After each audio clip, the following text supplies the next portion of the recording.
This is the Troll Patrol, live with Justin Freakin.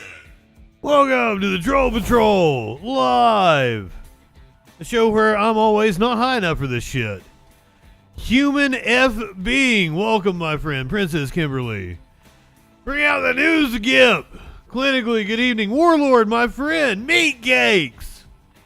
So glad to see everyone tonight. Allow me, if you got your marijuana accoutrements and would like to join me. Been fond of saying accoutrements lately. Libertad. I don't even know what it means. I might be saying it wrong. It might mean like bag of horse shit for all I know. I'm just a dumb boy from Kentucky. What's going on, guys?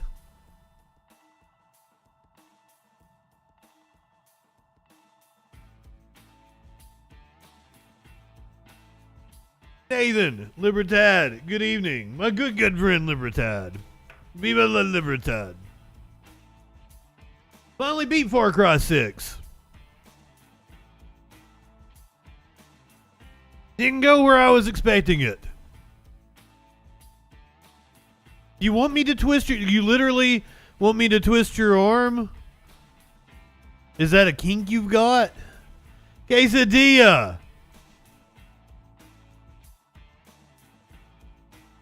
We got a jam-packed show tonight, DJ Dub. I've tried to round us up a phone call. I've had so many people try to argue with me, including one woman about the locomotion. What's going on? I answered to Jason, Justin, Jimbo.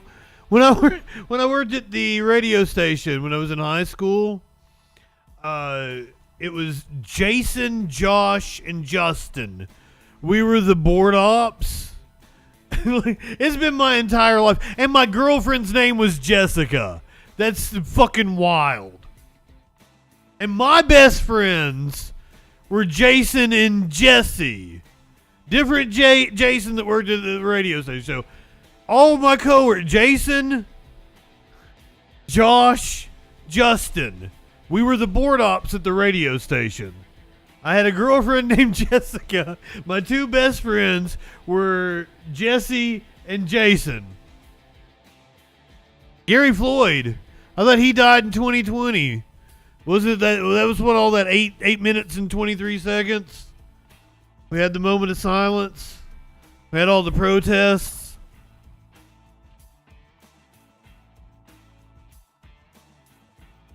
Oh shit, I'm sorry. I'm not that familiar with punk music.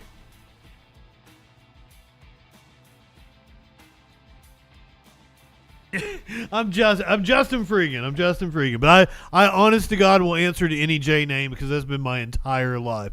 That has been my experience my entire life. Good evening, everyone. I'd like to hit you with your meme for the day. Adding my 2 cents into the bear discussion. Gay men, when they hear women are taking all the bears, get really sad. I do this thing where I feign ignorance, and like producer Dave. So like when I was on Echoplex the other night, a running bit the entire time I've been on Echoplex was that I don't know the difference between Brett and Eric Weinstein, and I finally like gave up the game to producer Dave. Like, I absolutely know the difference between the two of them. Oh, fucking the singer for the Dicks, or guitarist, bassist, drummer. I've known the difference between Brett and Eric Weinstein the entire time. It's just I feign ignorance. I do that a lot. Yeah, what is it? Really, what is the difference? I can't tell two white men apart. Their names are Weinstein. Is that anti-Semitic? We're going to talk about anti-Semitism tonight. So apparently that's a hot topic. It was the singer of the Dicks. Gary Floyd, hats off to Gary Floyd. I really want to do a thing where like I pour water out of my bong, but the only issue, like a like a rapper would pour like a 40 on the curb. But the problem with that is then you got bong water in your floor, and that's no bueno. No bueno here on the Cinco de Mayo.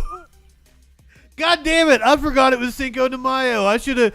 Oh man, I got accused of racism real bad when I put the sombrero on the troll's head. Give him little maracas. God, what is wrong with me? So yesterday was May the 4th be with you. I watched, for those of you who don't know this, I had never watched a Star Wars before. And being in, especially being, in the film department at my college, people were like, how could you not watch Star Wars? And the reason was, like, I had, like, a tick. One, like, I was a very active kid, so I didn't watch a lot of TV to begin with.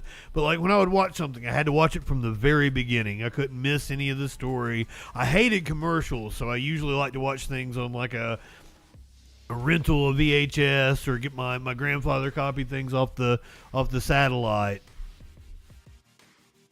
Producer Dave sounds like Jello Biafra. Interesting take. I do know who Jello Biafra is. I forgot the story that I was telling.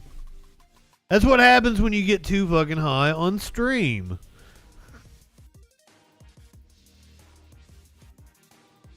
It's all bong water. The different flavors of bong water is not going to enhance. We all experiment with that. We all get high like, oh dang, like let's put something else in it.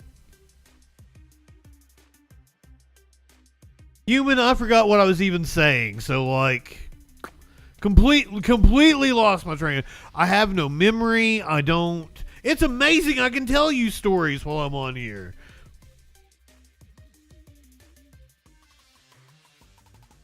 Shit. I should just stick to doing the news. That's what people come for. Is that proper English? That's what people come for? Yeah. People come to find out what that news be doing.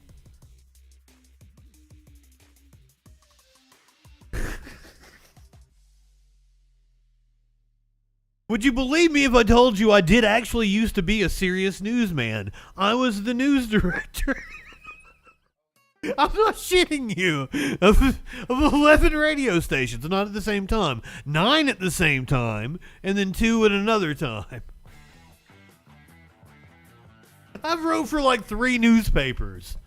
What?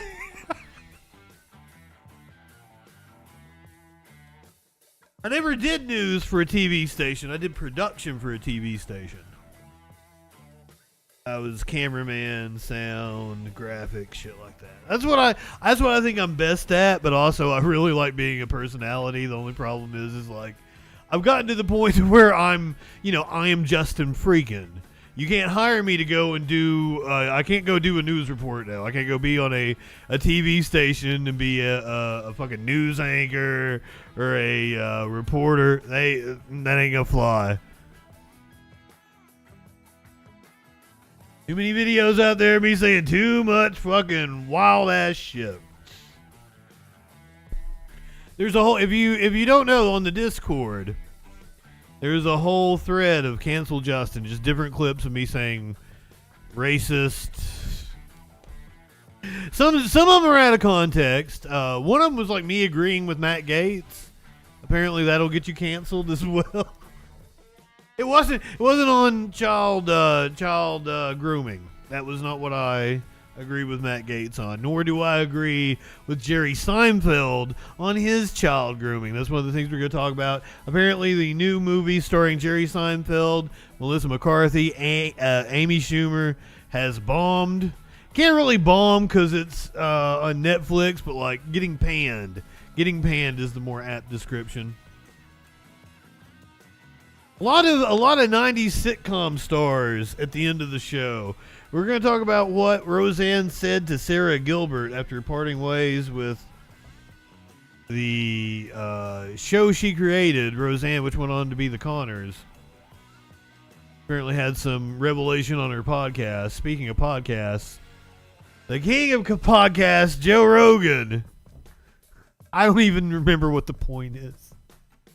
He's saying something about like we're heading for an apocalypse because not enough men are having sex.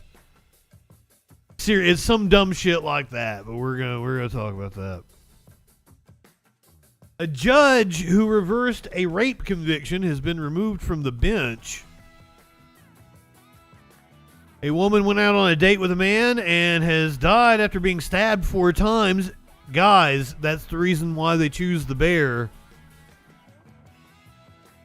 16 people have been charged in connection to a video I showed you maybe a couple of weeks ago now. I think we watched it on the 420 anniversary. There was this old man and he was getting all kinds of calls, and an Uber driver was told to go to his house and pick up a package. He ends up shooting the woman, killing her in his driveway. 16 people have been charged with this like grand plot because he really was getting harassing phone calls. 3 bodies were found in Mexico, believed to be that of some surfers. Speaking of surfers, 7 people have been injured after a mass shooting in Long Beach because it's America and it's just another day.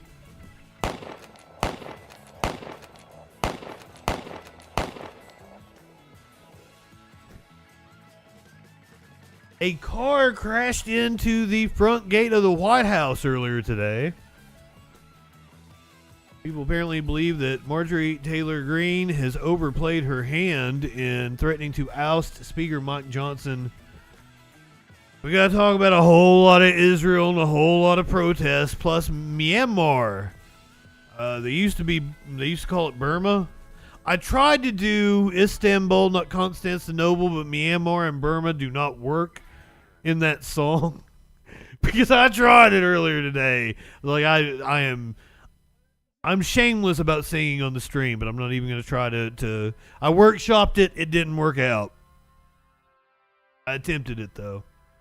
All that and a lot freaking more tonight. Did I even tell you what was going on with Myanmar? Who gives a shit? You'll find out when we get there. All that and a lot freaking more tonight on the Troll Patrol Live. Welcome. Good evening. Sid Ray. Calling me daddy again. Oh, goddamn. Oh, Star Wars. Star Wars. That was the story I was telling because yesterday was May the 4th.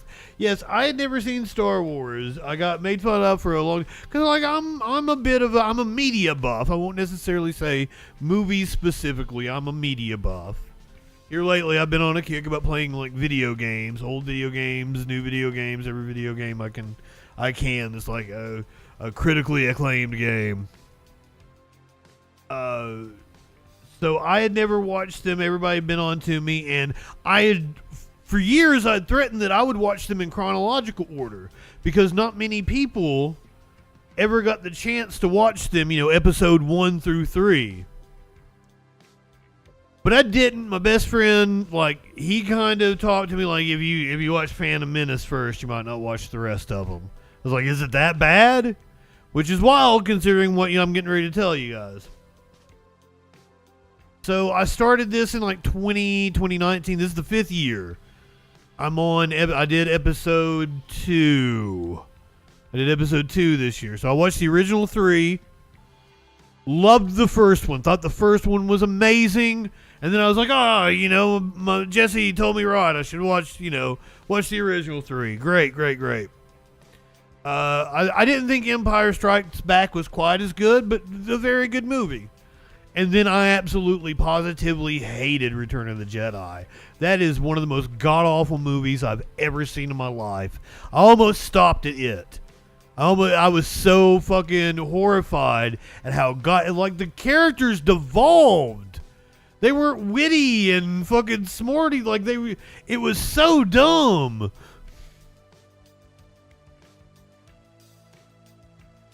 Anyway, I continued, did the Phantom Menace. Really enjoyed the Phantom Menace. probably after the first one, The Phantom Menace, I don't know. Attack of the Clones was really good. Did Attack of the Clones last night. That's the one I was on. Fucking excellent movie. Both Phantom Menace, Attack of the Clones, great movies. Warlord tells me the episode 3 is also stellar. So if that is the case, after I watch it next year, like I will probably appreciate the prequels more than the original 3. I have liked the first 2 prequels that much. And might I say the Hayden Christensen, the casting that kid as Anakin, holy shit. Great fucking job. He did a brilliant performance as this angsty teenager between, being because he was such a lovable kid in the first one. Absolutely adorable. And then in this one, like, fucking great job of showing just, like, to still be a hero and still be likable, but show the almost Breaking Bad kind of deal, right? Like, it's shining through. And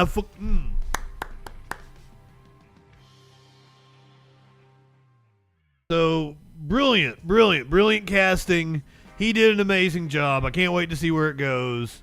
I was perusing something, and apparently he's actually Darth Vader now in one of the, like, TV series. So, fucking cool.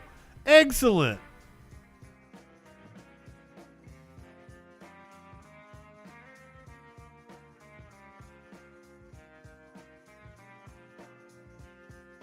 Biden advertising Disney for George Lucas. I'm not exactly sure of the reference there, Quesadilla. I'm not sure what you're talking about. Does Biden deserve a titty slap? A titty slap! Give me those titties, come on now. No bears for women, only for boys. Smite Night, good evening, my friend. How are you?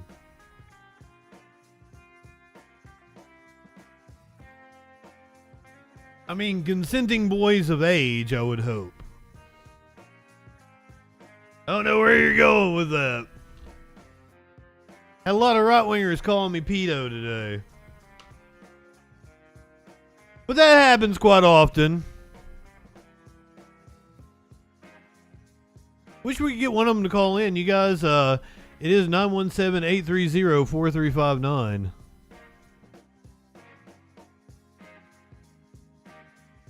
Preferably 25 plus. I don't discriminate with age. I'll go, be like, I'm 40 now, so I'm not going too young. The teenagers are creepy. I'm drawing the line now. I hooked up with an 18-year-old dude when I was like 30, and that was kind of exciting to me. And that's like, nah, not anymore. Like, that's women and I probably hooked up with this gal when I was like 35. I think she might have been like 19 or something. Take a seat. But she came on to me, and I kicked her out of my apartment in the middle of the night.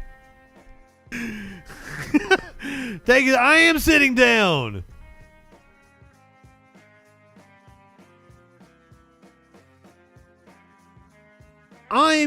So there's a weird. So I'm a elder millennial, and like people 8-9 years younger than me are still millennials, but there is a difference. Like I'm kind of pre the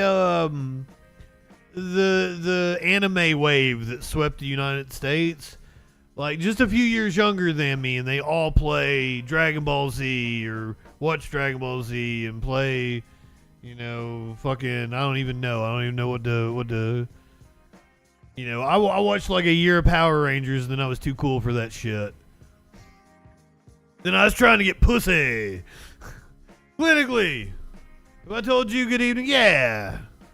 You yelled to bring out the news gimp. Warlord was making a reference to Catch a Predator. Good catch, Clinically. Went completely over my head. One, because I'm oblivious. Two, because, I'm pretty fucking high. Let's find out what that news be doing.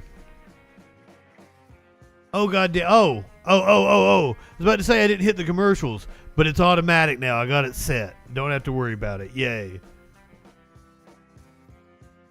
Got to remember to do it come the top of the hour. All right. You guys know what we got to start off with tonight, unfortunately. I don't like constantly talking about the Israel-Palestinian conflict. However, it's a news show and it's one of the most topical things going on. I feel like everybody else is talking about it. Let me devote some time to other shit. But we gotta go over some things that are especially like want to be comprehensive with this news coverage. A U.S. diplomat has resigned in protest of the war in what in the fuck is Hala Rarit is the first American diplomat to publicly resign over the U.S. policy in Gaza. This is an exclusive interview with Democracy Now! Abundantly clear through daily reports of the ramifications of our messaging. Abundantly clear. I showed every day what was happening, what the reaction was, and I also was monitoring Arab social media and sharing with Washington the images that were going viral across Arab social media. And these, thank you as well, Amy, for amplifying the voices of the Palestinian families at the top of the hour. Those are things that sometimes Washington does not hear. But it is what the Arab public is consuming on a daily basis. And these pictures of dead children, of maimed toddlers, they're traumatizing. And my point back was, look at these images that people in this part of the world are consuming on a daily basis. There is an absolute disconnect with what people in the Arab world are seeing happening in Gaza and our talking points. There's an utter disconnect. And it does not serve our interest to continue pretending like what's happening in Gaza is not happening. And we keep promoting things that are just instigating. So my role was to be... I would assume Trump means the complete eradication of the Palestinian people because that seems to be the agenda of Israel. And once again, like I understand anyone not wanting to vote for Biden. If you can't bring yourself to vote for Biden, don't do it. Not going to lose a friend over it. Not going to lose a comrade over it. But if you want a positive reason to vote for Biden, the fact that the State Department is staffed with people like her and not the sycophants and the psychopaths that it would be if Trump was in office is all the reason you need right there. The fact that it's staffed with people that have the moral gumption to. This is now the third person we have seen resign. This is the first diplomat to resign.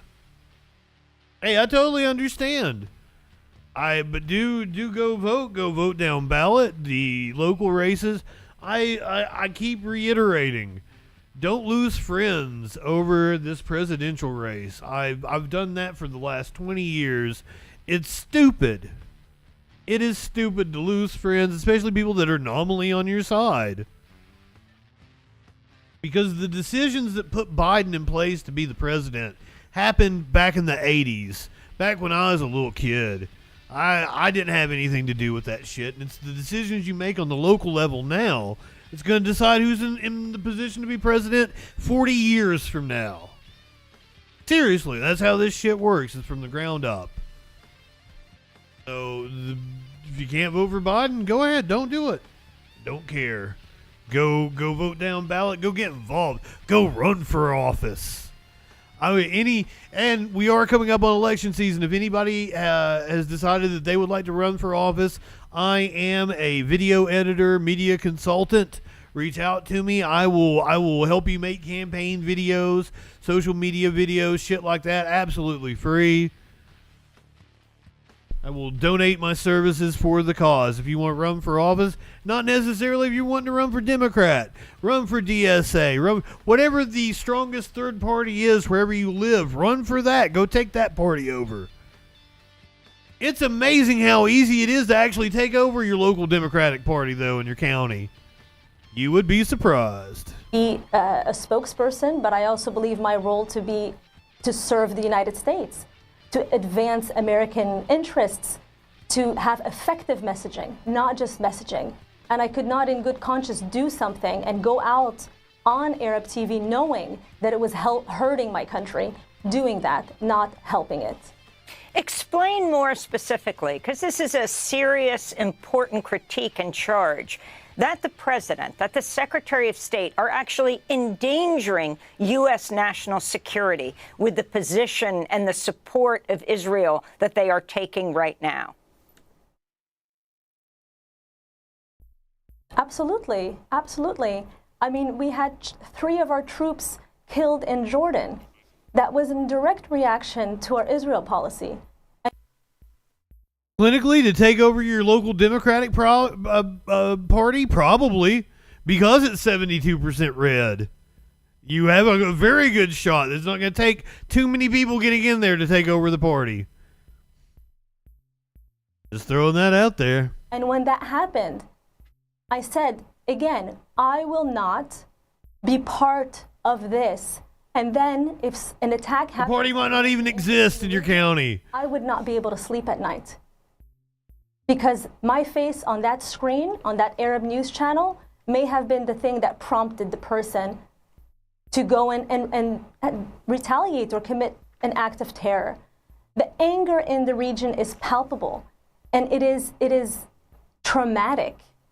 When people are consuming daily images of massacres, of people suffering, and yet they hear that the United States is willfully enabling it by continuing to send bombs, it makes people lose complete faith in the United States. And this is what was so painful to me as an American diplomat. I've worked for the last 18 years to strengthen ties between the United States and other countries, to advance U.S. interests, to promote America's image. But this policy made it impossible. How can we talk about press freedom when we remain willfully silent about the killings of so many journalists? I mean, I personally worked to try to get a statement out on the killing of journalists in Gaza, and I was met with so much pushback. And I was so shocked at my own colleagues that would push back on that. It is a fundamental American value to be promoting freedom of press. We cannot Goddamn right. We cannot have double standards. As American diplomats, we need to apply our values, our standards on the situation. That is what we are supposed to be about. And until we do that, we are hurting. I keep on repeating this word, but I fundamentally believe in it. It's a concern of mine that I expressed over the course of months. We're hurting not just the Palestinians and not just the Israelis, but we're hurting the United States of America. You are publicly resigning, but there are others who have simply resigned, saying they don't think they're important enough to announce that they are resigning. Can you talk about the number of people who have left and also who have expressed, like you have through the official channels going all the way up, your concern? I actually don't know of any others that have resigned within the Foreign Service. There may be, and I may not know about them, but I do not know of any others other than Josh and Anel. If Amy said it, it's true. Foreign Service officers, but were Washington-based that have resigned. But I know for sure that a lot of people expressed frustrations and of wanting to resign. And I know this mostly from after my own resignation was announced internally. It was quite a surprise to me. I did not know how people would react to me, honestly, when I was still on the inside, because my resignation was announced internally before it became public externally.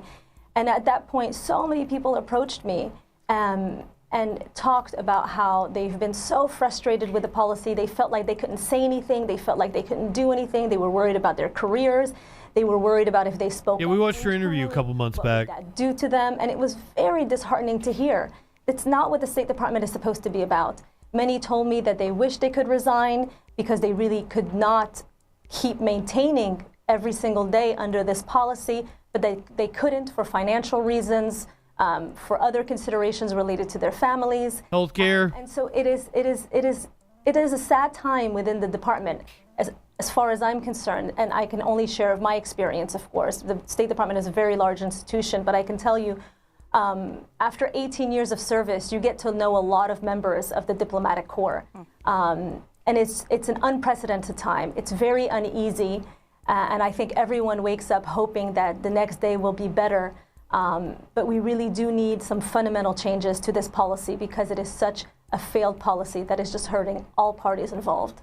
And your response to President Biden speaking out yesterday for the first time on the college campus unrest, the thousands of students who have been arrested, also professors have been arrested, saying that that protest across the country has no effect on his foreign policy. This is wild. Shelley, good evening. Honestly, I was intensely disappointed that he would speak about constituents in that way. Yeah. He would speak about voters in that way, that he would speak. The voters that he almost certainly needs come this fall. It's wild. Come on, man. About Americans in that way. He is supposed to be a representative of the people. And the fact that these students have been dismissed, these students have been labeled. The bottom line is, I think there is a fundamental generational shift in not just the United States, but globally.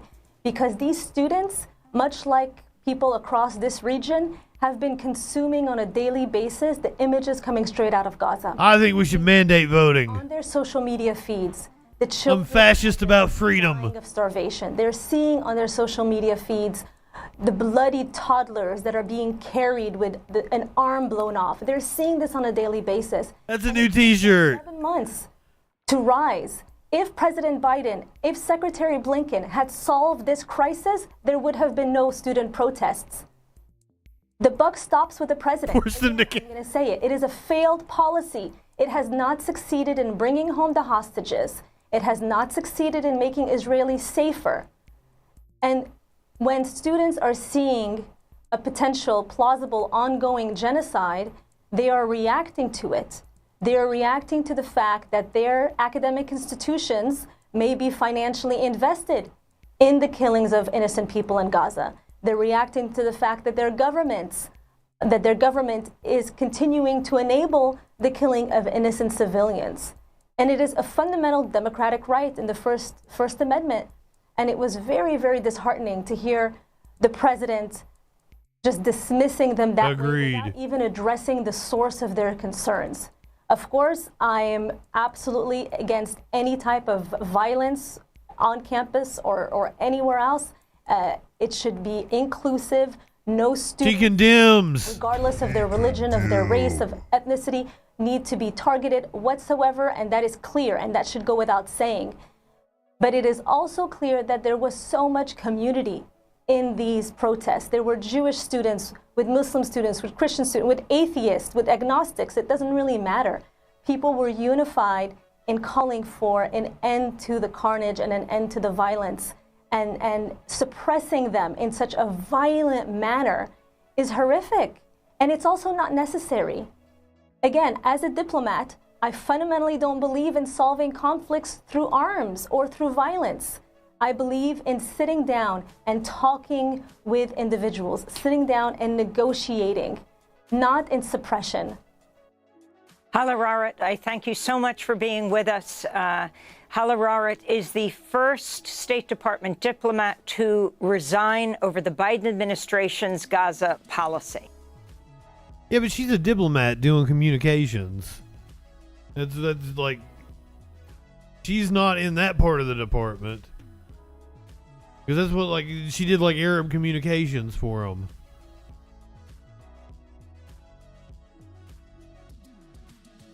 And it's good that, it is absolutely a good thing that she's putting it all on Biden's shoulders, because it is.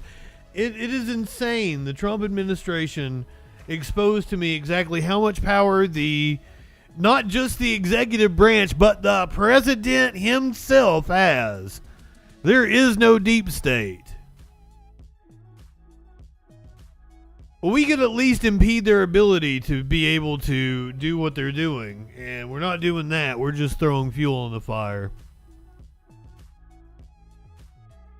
Over the weekend, Michigan held a commencement ceremony. Apparently, it was protested. And according to Fox News, those protesters, they hate America. Right in front of our next guest at yesterday's graduation at the University of Michigan, Benny Shafsky joins us now. So, Benny, tell us about what's going on in Michigan and tell us also what you think the greater sense of the university is, the students towards everything taking place. Yeah, Benny. Absolutely. I apologize for my rough voice. It was comes from yelling at these protesters during my graduation ceremony that was interrupted. So I apologize for that. But thank you for having me on this morning. I wanted to clarify your prior report. The protesters were not removed from the event, and they remained for the entire duration of the event, causing a massive disruption. It was not a brief disruption. In fact, I was seated about 5 rows in front of them for the vast majority of the commencement ceremony. They began disrupting when the Secretary of the Navy decided to speak, got up on stage, and then a banner overhead flew that said "Free Palestine." Secretary of the Navy was speaking, eh? I wonder if it had anything to do with that. Sounds like somebody that has some authority that you might want to protest. Maybe even kicking the balls. He's kicking authority in the balls. Divest from Israel. These protesters, about 100 in number, decided that they wanted to interrupt the commencement ceremony for 8,000 graduates and their families. I've been a lifelong Michigan fan. I've been a supporter of the university for my entire 4 years, and really it's my dream school. And to have the ceremonies are bullshit. The most important day of my 4 years is really troubling, and I'm just really... Most important day of your 4 years? Are you fucking kidding me? I didn't even go to mine. My mom made a really big deal about the fact that I'm like, I don't want to do that stupid shit. It doesn't mean anything. Speechless with what happened. Benny, I'm looking at you, and all of a sudden you look familiar. Were you also part of a viral video this week where you confronted a pro-Palestinian protester at the University of Michigan? Oh, so he's a plant. I was. There's been a large encampment on our campus for about 2 weeks. It continues to grow in size, and the university administration has done nothing to remove it. They've had banners displayed that say "Long live the Intifada," calling for a violent genocide against my people. They want it automatically eliminated. And frankly, I'm not willing to stand for that. That is a wild thing to say when the country of Israel is literally committing a genocide, is literally eradicating people. That's who they're standing up for. You giant sack of shit. My campus. So I took it upon myself to remove these genocidal posters that are displayed against school policy on university buildings. I removed one of these from a school building, and the anti-Israel agitator decided to confront me and try to figure out why I was doing this. Don't think it went terribly well for her, considering how viral the video has gone, but I think it shows that these people just hate America, they want to destroy our values, and they don't believe in the free speech of everybody. Yeah, Benny, I think, these kind of protests... Whoa, that runs counter to the State Department official that I just played you now, doesn't it? He was talking about how speech is being stifled, how she quit in protest. You're just a privileged asshole. Interrupting something like a graduation have the counter impact on everybody else there. Well, fair enough, clinically. You're ruining it. This is why we can't have nice things. You can go protest somewhere else. So the university allowed them to stay the entire graduation? I mean, were they making noise the whole time? That would be disruptive throughout. Absolutely. The university made it clear at the beginning, several weeks before the commencement started, that no flags, no banners would be permitted inside the stadium for this exact reason. Yet 100 of these individuals got up with their Palestinian... I love it. What did they want them to do? Send the cops to arrest a bunch of students in the middle? That would have gone really well. And honestly, it probably would have been better for the protest, to be completely honest with you. It would have got them a lot more sympathy. The college, to probably minimize the impact, probably did the right thing. Because if they stick the cops on them, you just got history's not going to look fondly back on that. You know that, right? With their anti-Israel banners, and I don't hate America. Started chanting "From the river to the sea, Palestine will be free. Long live the Intifada," calling for these violent uprisings against the Jewish people. Okay, fair enough. I hate enforce their protocol. I spoke to university officials at the event. I spoke to police, and they confirmed that they were violating these rules. It's a complicated thing, right? I don't buy into nationalism. I don't give a shit about the United States as a country or anything. But I like our Constitution. I like our form of government. It needs some major tweaks. Tweaks might be an understatement. But there are things, but like also I don't get teary-eyed over the idea of we're the free country living, like that's all fucking nationalistic bullshit, jingoistic nonsense. But I believe in the concept of justice and liberty and would like to get to a political system that is fair and just for everybody. And that is a project I think is a worthy endeavor. So people call me a shit lib. They might think I'm a little too institutionalist. But that's what it comes down to. I think it's a worthy endeavor to try to strive for a system that is fair and just, equitable for everyone. Forgive me. But like the cons, I hate a lot of the things America has done. Even with my tax dollars in my name, in my adult years, it's not just reaching into history and pulling out, fucking. I asked. Sparkles went to Florida, and like it was really weird because she don't go on trips. She went with some guy she barely knows, and I thought it was really weird, and she was sending me weird messages. So I was like, I don't believe you're Sparkles. So I started asking her questions. I asked her who assassinated Mossadegh. And she said the United States. And I was like, the real Sparkles would have said Kris Jenner. I'm calling the cops. But I mean, the answer was true. But like just going back into history, you can pull up all kinds of horrendous shit the United States has done. Also, I thought Mossadegh had a Q in it, and it does not. Rules, yet they did not take the action that was necessary to remove them. The only way that I was able to listen to the remaining half of the commencement was by having an usher move me and my friends. But that didn't help the other people that were seated around the protesters. And I just don't understand why the university and President Santo isn't taking the action necessary to remove these anti-American, anti-Israel individuals from the commencement and the broader university. You know, Benny, I know it was a big day for you. It was also a big day for your parents. Were they there as well? Your parents were there.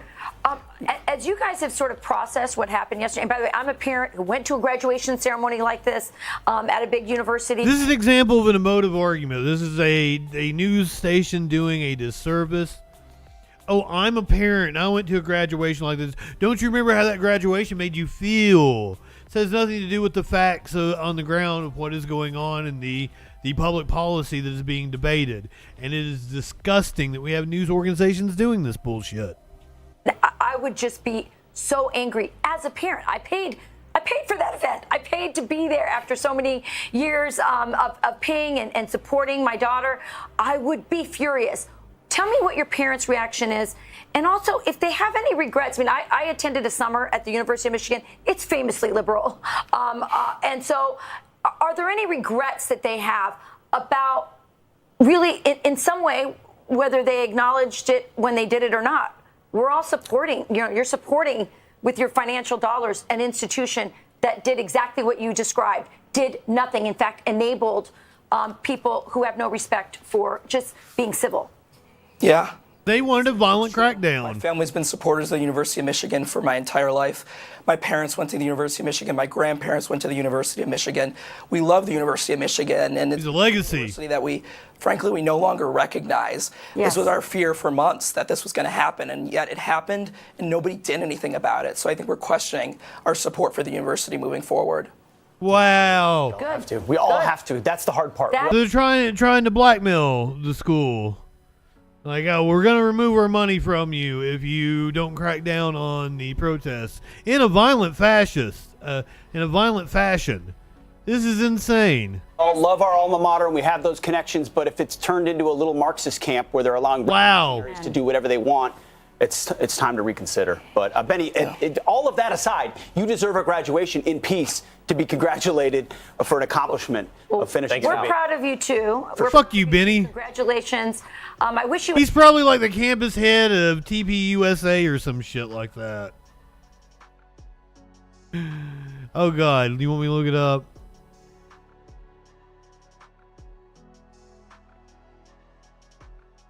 Let's find out. He's an investment banking analyst. Incoming investment banking analyst.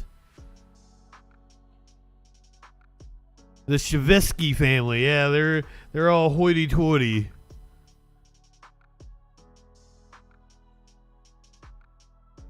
Is this your LinkedIn? I probably shouldn't show his LinkedIn on a stream. That'd be wrong of me. I'm not a piece of shit.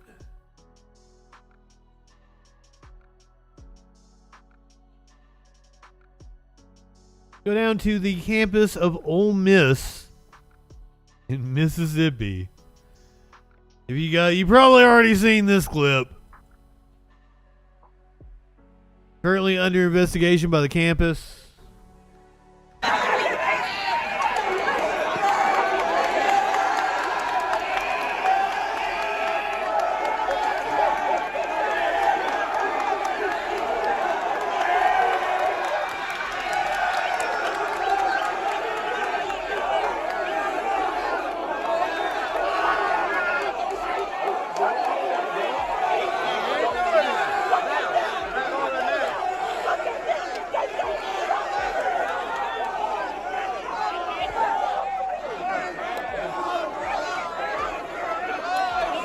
Lock her up. What's that? Lock her up for what?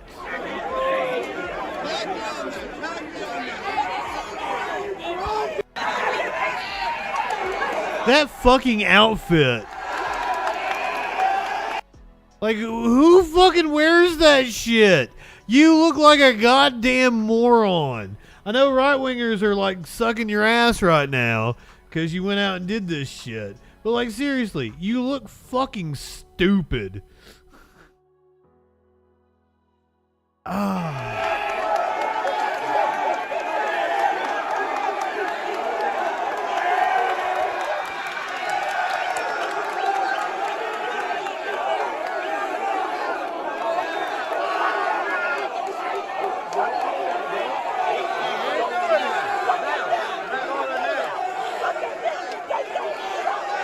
Fair enough. You're down in the deep red South, back in the slave states.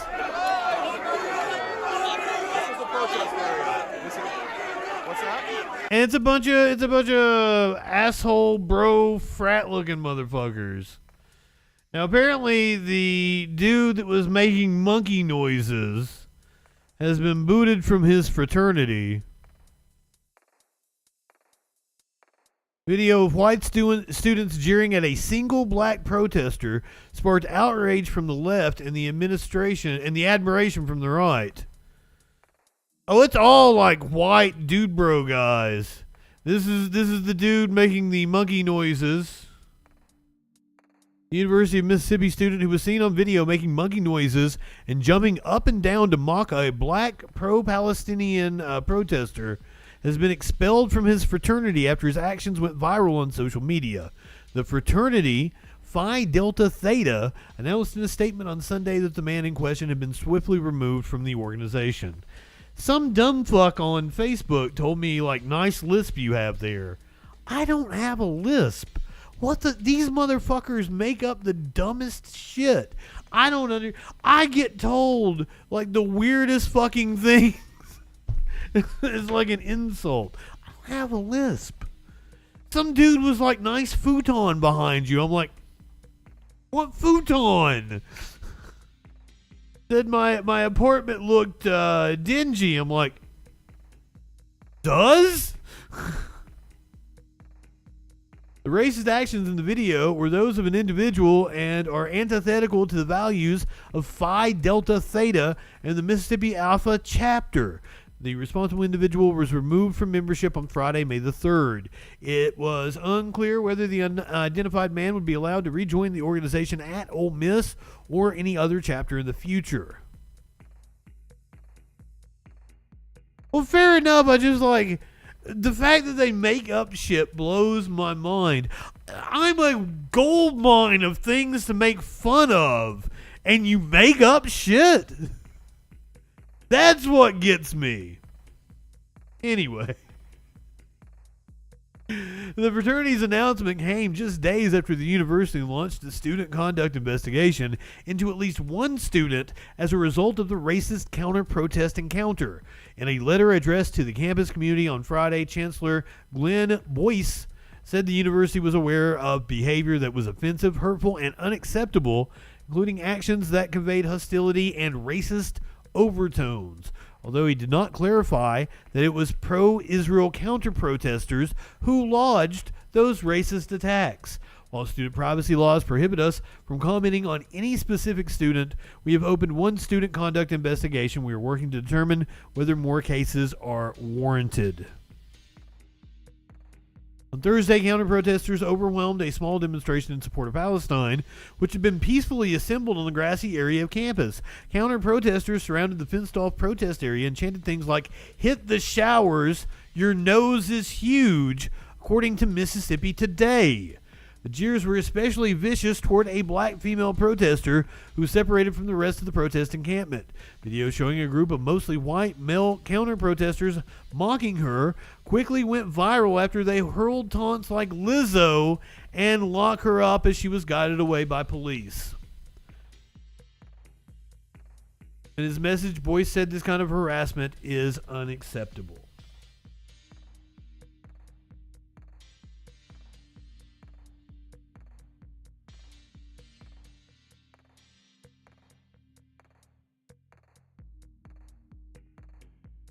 Meanwhile, country singer John Rich is sending an offer to the UNC. This is the University of North Carolina. Apparently, it was a couple of brothers who, quote unquote, protected an American flag. Country music singer John Rich has offered to put on a free concert for fraternity members at the University of North Carolina at Chapel Hill who were shown protecting an American flag during a campus protest earlier this week. The jester was caught on camera at UNC Chapel Hill's main quad on Tuesday, where pro-Palestinian demonstrators replaced the United States flag with a Palestinian flag, sparking clashes between protesters and counter-protesters amid wider demonstrations. According to footage circulated on social media, brothers of the Pi Kappa Phi fraternity stepped in to ensure the American flag did not touch the ground as they faced verbal insults. Video captured the students protecting the flag while being targeted by a group of protesters hurling objects at them. The footage went viral. Musician Rich heaped praise on the men in question and made a public offer on social media to celebrate their efforts. Exactly what you would think John Rich looks like if you hadn't seen him before. Hayes Mager, good evening. Yes, I didn't even point that out on the Ole Miss. That was a Mississippi State senator rooting on the assholes on campus. For the boys who protected the American flag at UNC, I would like to offer a free concert for the celebration of their freedom, the star wrote on X. Formerly Twitter. Where's the fucking video at?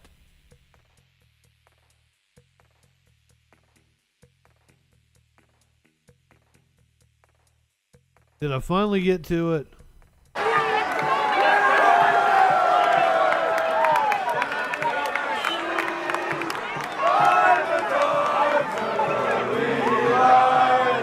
What a shitty song.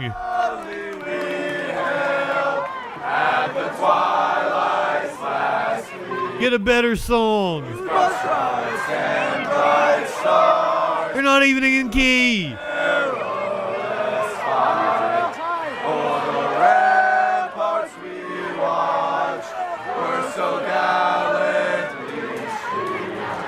And the rockets red glare, the bombs bursting in air.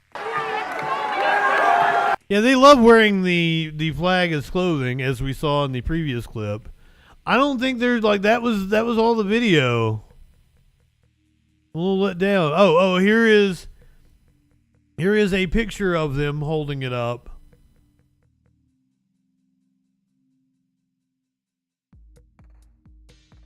So it doesn't touch the ground.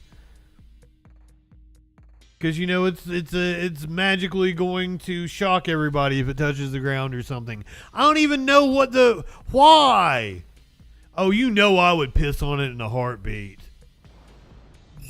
Just like I'd piss in Dan Grenshaw's eye pussy.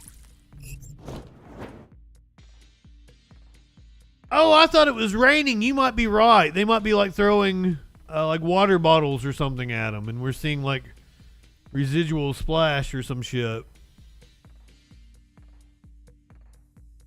Who gives a shit? Hold on. But it upset me that my country's flag was disrespected in order to advocate for another. No, it's to advocate against the genocide. America, there is no flag large enough to hide the shame of Joe Biden committing a genocide. Shortly after, being in total support of a genocide, funding it, and providing munitions for a genocide. Accusing Joe Biden of committing a genocide is a little extreme. That's on Netanyahu's shoulders. When the flag was raised once again, the Greek community began singing the national anthem. As the chancellor left, the quad erupted into chaos. Protesters began removing the flag once again, preparing to destroy it.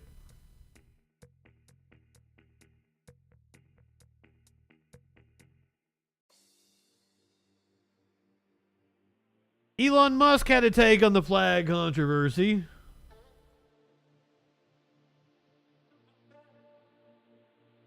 Based or Bonkers. That's a new game we're going to play. Based or Bonkers. Elon Musk has a simple solution for people who replace American flags with another country's. Let's go to Twitter, owned by Elon Musk. So, proposed law, if someone tears down the American flag and puts up another flag in its place, that person should get a free, but mandatory, one-way trip to that flag's country. 80%, just shy of 80%, at 79.9%, voted yes, because that is exactly what a free country would do. I'm not saying they can't come back, but they have to experience that country for some period of time before returning, was his caveat. Because that sounds like a really, freedom-loving thing to do. Elon absolutely should shut his trap. By the way, I happened to find one of my favorite amateur porn stars on Twitter. She is totally based and very much hates Elon Musk, which made her that much hotter to me. Meanwhile, one of the reasons why Israel is being protested is because of its disgusting fascist policies, like, say, removing Al Jazeera from its Israeli office. This decision against Al Jazeera. The head of Al Jazeera in Israel and the Palestinian territories on Sunday slammed an Israeli government decision to shutter the network's local operations. Walid Omari says he believes the decision against the Qatari-owned outlet was political. It's clear that they want to prevent from any others to know what is happening in this war in Gaza, inside Israel, in the West Bank. הממשלה תדון היום בסגירת שידורי אל-ג'זירה בישראל. But Israeli Prime Minister Benjamin Netanyahu reiterated his view that the network's journalists threaten national security. His cabinet voted to shut down the network for as long as the war in Gaza continues. Later on Sunday, an Israeli official and a source both told Reuters Israeli authorities raided a Jerusalem hotel room, which was being used as Al Jazeera's de facto office. This is dangerous because this is inciting the extremists in Israel and the settlers to start attacking journalists, especially from Al Jazeera.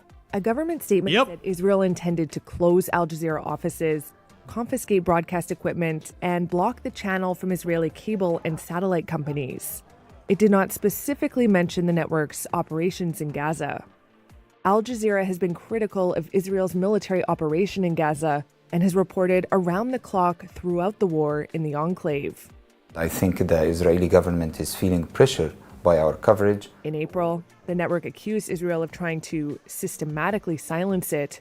arguing that Israeli authorities had deliberately targeted and killed several of its journalists. They did! Israel has said it does not target journalists. Bullshit! The UN Human Rights Office also criticized the closure. There was no official comment from the Qatari government. That's fascist shit. How anyone can support the Israeli government is beyond me, but as long as we're talking about fascist shit against freedom of expression and speech, let's bring it on home to the United States. Israel is not alone in this. This is Mitt Romney and Anthony Blinken talking about PR surrounding the war in Gaza, or Israel's war on Gaza, and they give away the game. PR been so awful? I know that's not your area of expertise, but you have to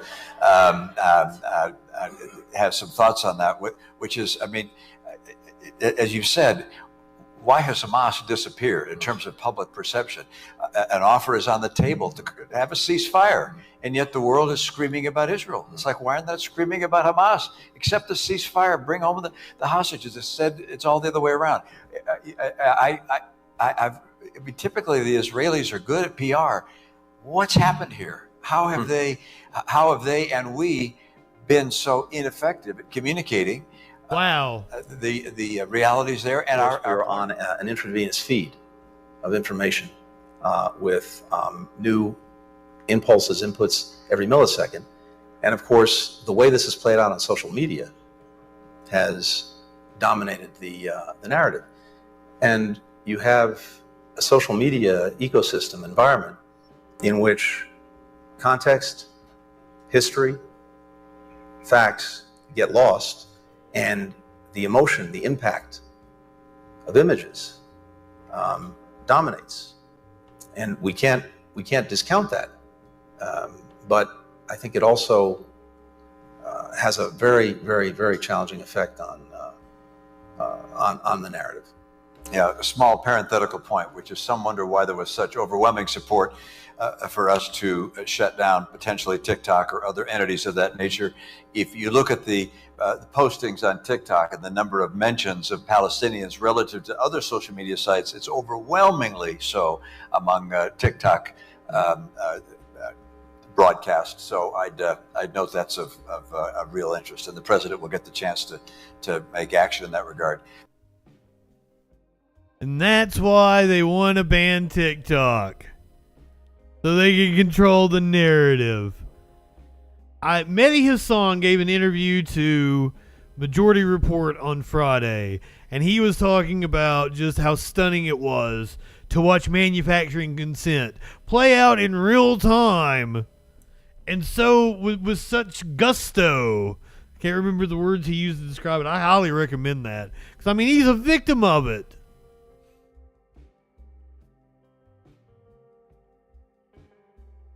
If you're watching on Twitch, we're going to have to take an ad break. When we come back from the other side of the break, we're going to talk about Marjorie Taylor Greene, how she might have overplayed her hand when it comes to trying to oust Speaker Mike Johnson. A car crashed into the White House earlier this afternoon. We got all kinds of horrific crime news. 3 bodies found in Mexico, 7 people injured in a Long Beach shooting, 16 people charged in an old people scam. A woman was stabbed on a date. A judge has been yanked from the bench after reversing a rape conviction. And we're going to talk about Seinfeld. We're going to talk about Seinfeld. We're going to talk about Roseanne. We're going to talk about Joe Rogan. All that and a lot freaking more on the other side of the break here on the Troll Patrol live. So 3 minutes ads on Twitch. And we'll see you on the other side. Everybody gets ads. Get them out of the way. Nobody misses any content. We're just going to bullshit till you get back. We'll see you in a couple minutes. All right, now that they're gone. No, I'm just playing. YouTube, I'm going to see if I can hit ads for you guys and see if I can get those out of the way. It always tells me like it doesn't work or some shit. Also, I've got to pee, so you guys are going to get ads too. You guys are going to get my ads.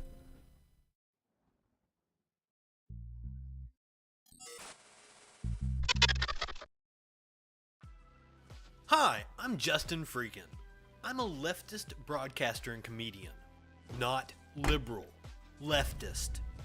And despite what you may have heard from right-wing propaganda, George Soros isn't handing out Soros bucks and funding people like me. There are no Koch brothers, Mercers, or any number of right-wing think tanks funding content on the left side of the spectrum the way they fund people like Ben Shapiro, Dave Rubin, and Dennis Prager. And YouTube doesn't monetize videos that are controversial or deal with politics unless you're someone like Steven Crowder. So this is an ultimatum. Become a patron. Support my Patreon, where I'm going to become a right-winger and get some of that easy money. You know for a fact that I could be bigger than Charlie Kirk or Jesse Lee Peterson. Amazing! All I have to do is talk about how I used to be an SJW snowflake, but the left went too far with their cultural Marxism, and Republicans are stupid enough to buy it, even though this video exists. And you know I'm right, so give me your money or I'm selling you out.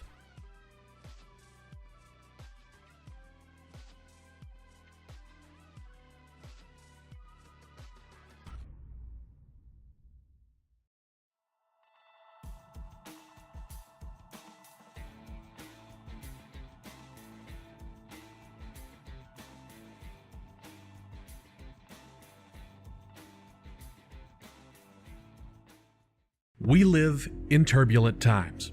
The media is full of deception, conspiracy theories, and fake news. Now, more than ever, it is important to ensure you're getting information from a source that's freaking reliable. I'm Justin Mullins, and this is the Freakin' News. Get a breaking or interesting story with a humorous twist in about a minute weekdays, 8 a.m. Eastern on YouTube, BitChute, Odyssey, and more.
Condemn. I condemn that ad. I condemn ad breaks, period.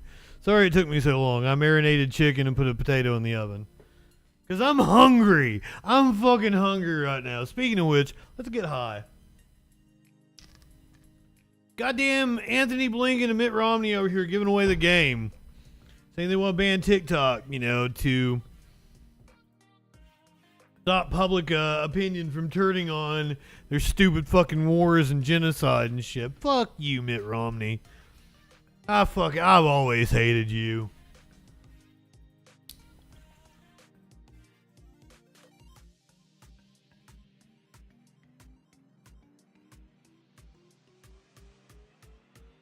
Lincoln I was pretty neutral on, but he's really starting to piss me off. Apparently behind the scenes, he even came out in support of the Palestinians right after October 7th and had to walk it back because of the administration. So I wanted to like him, but apparently he's a fucking coward. But then also, I know how government works, and I know that his job is to be an arm of Biden. Mitt will get his own planet when he dies. Fucking Mormons. I shouldn't say that. It's like the South Park episode. I've never met a Mormon that wasn't nice. It's wild. Mitt Romney seems like he'd be a pleasant individual, I guess. You could have a beer. Oh, wait a minute. You could have a cup of coffee. Oh, wait a minute. You could have a Diet Coke. No, wait a minute. You could have a Sprite with him. You could have a Sprite with Mitt Romney. Can you have a ginger ale? Is that something you can do if you're a Mormon? Let me tell you, it freaked me the fuck out. Socialist Aunt, good evening. I went to this, when we were in Hawaii, when I was in high school, I was in show choir, and we went to Hawaii for some, I don't even remember what the fuck we did in Hawaii. We sang and danced, because we were in show choir. But anyway, we went to this Mormon center thing, and they did not have coffee. They did not have any kind of soda other than Sprite. They did not have tea. I'm a tea drinker. There was no tea. Oh, I've heard of soaking. Okay, so it's not necessarily that I find Mormon porn appealing. It's that for some reason the women that they get from Mormon porn always seem to be my kind of women. I don't know. So I've watched quite a bit of Mormon porn with their stupid underwear and shit. Donut shops. Wow. Yeah, it's like they're not even not drinking soda for like a good reason. It's the caffeine, I believe. Drake, good evening. Flagstaff, Arizona. I bet Flagstaff, Arizona's nice, isn't it? Google, Warlord, Mormon porn, and I'm sure you will find plenty of it. Something about I hadn't even thought about that, right? I really want to go to Arizona. They're like, fucking Arizona looks beautiful, right? So I'm a big fan of Maynard. That's where he lives, so gorgeous area. Well, it's not looking so gorgeous right now, but I bet it's probably a gorgeous country. I don't know. I've never really seen pictures of it. Is Myanmar. It is becoming a failed state, and a civil war has engulfed the country. So let's check in and see how they're doing. East Asian nation of Myanmar is on the brink of becoming a failed state. For 3 years, the nation of 54 million people has been embroiled in an escalating civil war between the military junta and hundreds of pro-democracy militias, ethnic armies, and local defense forces. Civilians are suffering. The United Nations estimates that more than 18.5 million people desperately need humanitarian assistance. Thousands are fleeing the country. A 2021 military coup brought to an abrupt end Myanmar's move toward democracy. The widespread... The Drake, I talked about the Star Wars earlier. The thing about Rambo, I've only ever seen the first one.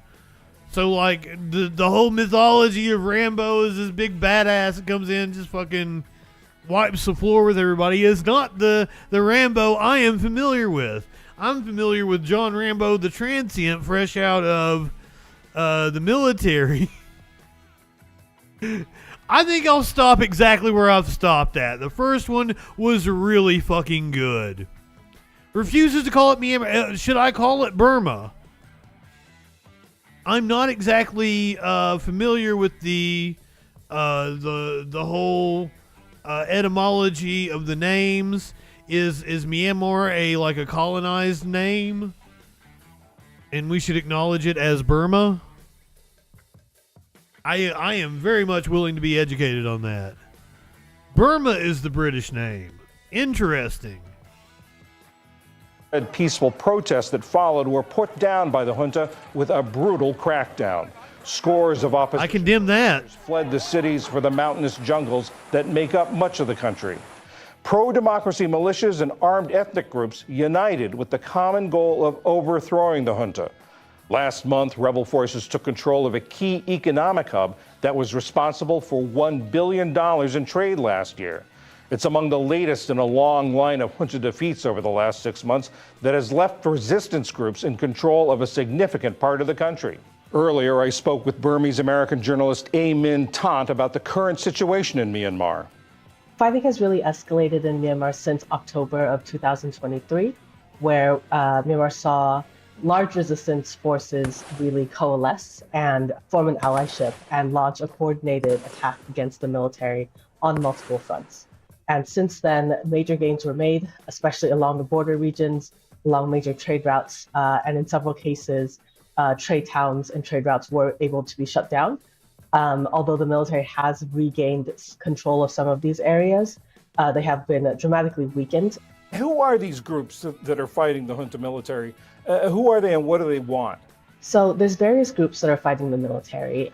There are what are called ethnic armed organizations. Viva la Libertad! Ethnic groups that were essentially thrown into the country of Myanmar together for the first time through British colonization, but really have a long history of being individual political entities, and have been fighting for independence in some cases, or more legal rights in other cases, and in some cases just complete separation from the country of Myanmar proper. And in addition to that, there are also multiple groups that have... I mean, if you want Matt Walsh, I'll give you Matt Walsh. He once called me. JustinFREAKIN is a formidable voice in the culture. Thank you, Matt. I appreciate that. Come to being since the coup, mostly made out of farmers and students and other young people from the ethnic majority group who, since the coup, have turned towards violent revolution as a way to negate the effects of the coup and try to turn the country back towards democracy. Is there enough common ground among these groups beyond just defeating the military junta that if they were to prevail, they'd be able to establish a government? Right now, there is a common enemy in the military, but it's unclear that if the military were to fall tomorrow, that these groups would be able to coalesce into a... Excellent, Warlord. Excellent. Perfect. Thank you. Thought you were going to give me a 5-hour essay. That's perfect. There is a country south of China that's home to some amazing architecture, a gold rock that defies gravity, and a holy python that can bless you. Yet, what is this country actually called? Well, some would say Burma, while others would say Myanmar. Officially, the country was called Burma and has since changed its name to Myanmar. But of course, as always, there is a lot more to it than that. But first, let's look at that original name of Burma. Just where did that come from? One idea is that it comes from the name of Brahma, Brahma being the creator god in Hinduism, and the name Burma in Burmese is Burma. The English name Burma, however, is thought to come from the Portuguese name for the country, Birmania. The name Burma too refers to the largest group of people in the land area, the Burma people. The actual country of Burma dates all the way back to the 11th century when King Anuwata united the state. Even though it was united as one nation, there were still political issues in the country. In the 1800s, the British saw Burma's instability and took over the country after 3 Anglo-Burmese wars. During World War II in 1942, however, Japanese troops invaded and occupied Burma. They were helped by the Japanese-trained Burma Independence Army, who were led by a young Burmese law student named Aung San. The Japanese promised Aung San and his army that if they helped win the war, they would give Burma their independence. Yet when it became clear the Japanese would not stick to their word, Aung and his men switched sides and helped the British defeat the Japanese, eventually liberating Burma from Japanese control in 1945. While now liberated, Aung San and members of his interim government were assassinated by political opponents, eventually leading to true independence with foreign former minister Un Nu as the nation's first prime minister. This was but a brief look at the history of the country formerly known as Burma. While it gained independence in 1948, it wasn't until 1989 the country would be renamed Myanmar. So what happened in between? Well, by the 1960s, Un Nu's government was starting to anger the military. Throughout the 60s, 70s and 80s there were many military coups, with one coup in 1989 led by General Saw Ma that decided to change the country's English name to Myanmar, as the original name of Burma was felt to be a relic of British colonial past, and the name Myanmar was more inclusive to other ethnicities of the country, not just the aforementioned Burma people. So where does this name come from, however? The name Myanmar actually has the same etymological roots of its earlier name Burma, coming from the people. The name Myanmar in Burmese is Myanmar or Myanmar. The main difference between these names comes from the register in which they are used. Register in language means the degree or formality and the situation in which the language is being used. This has led to Myanmar being the more formal way to refer to the country and write the name, with Burma being the more colloquial name used in day-to-day talk. And it seems that this is the way the country is today, with both names being used interchangeably, even with Barack Obama referring to the country by both names in a speech during his 2012 visit to the country. Yet the Burma-Myanmar debate seems to only exist in the English language, as even in the national anthem the country is still referred to as Burma Pir, which means the country of Burma. A huge thank you to all my awesome patrons. Interesting. So the whole debate is only an English thing. It would seem that Myanmar is the proper one, but I could see why somebody would want to stick with Burma as well. Wow, that was fascinating, actually. And you can see the answer is, huh? The answer is it pretty much means the same thing. Burma and Myanmar pretty much mean the same thing, and it's just a English thing. Like, they don't even have a debate over it.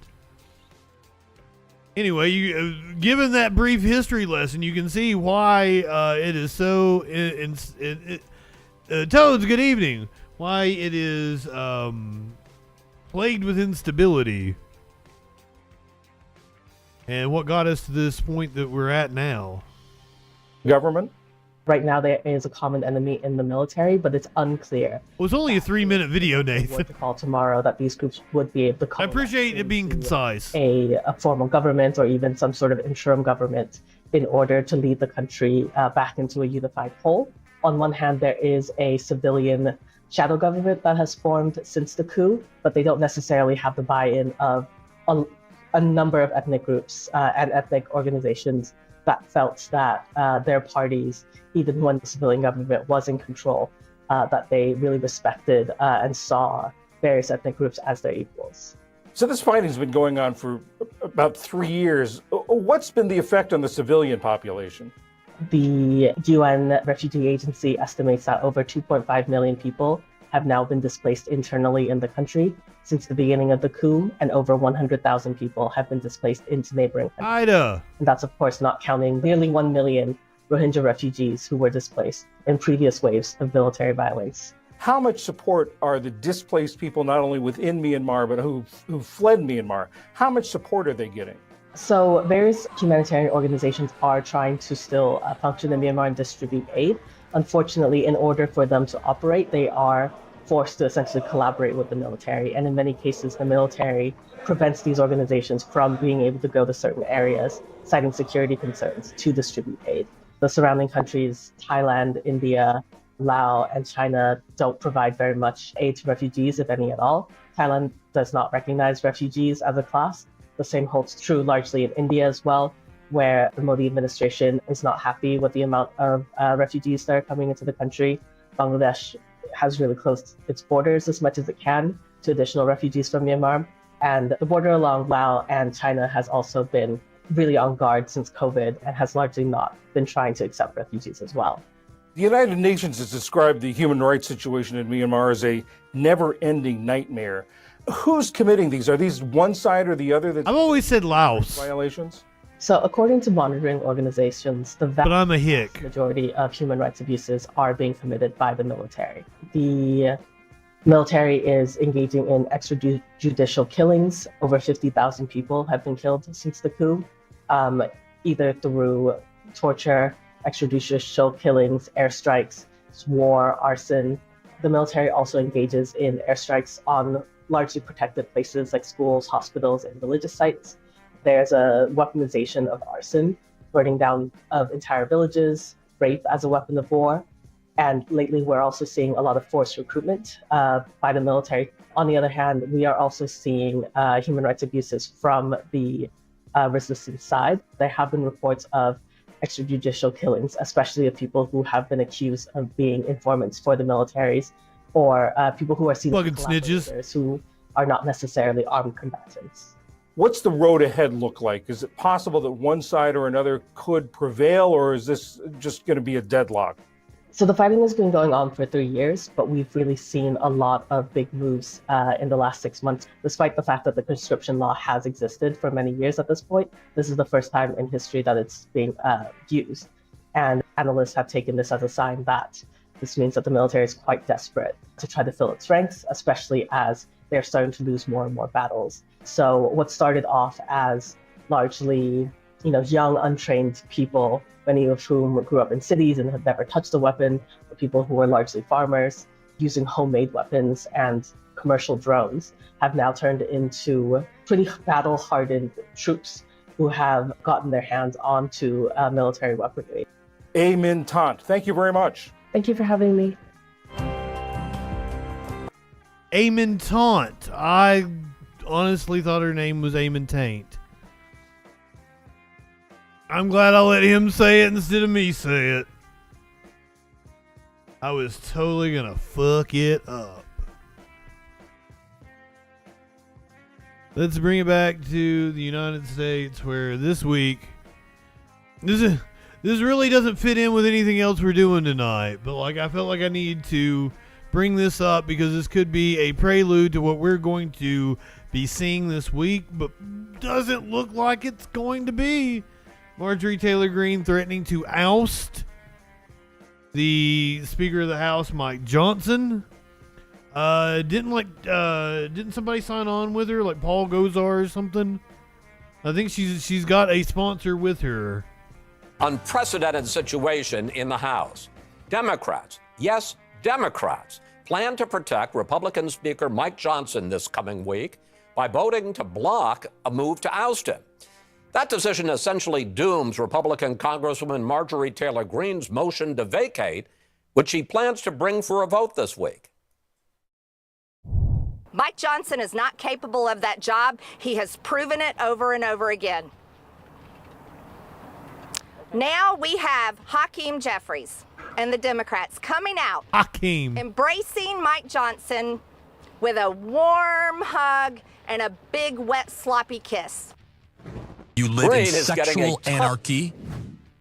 I'm assuming they're doing this because, like, they told him they would help him out if he passed the bill, the spending bill a few weeks ago. I would assume that was part of the agreement. But as I understand it, the Democrats are only going to do it for a few rounds. If there are multiple rounds of voting, but if they they might have to vote to bring it to the fucking floor, and the Dems might protect him there. I don't know exactly how this is going to work out. Ton of pushback, especially from fellow Republicans, are getting tired of her antics.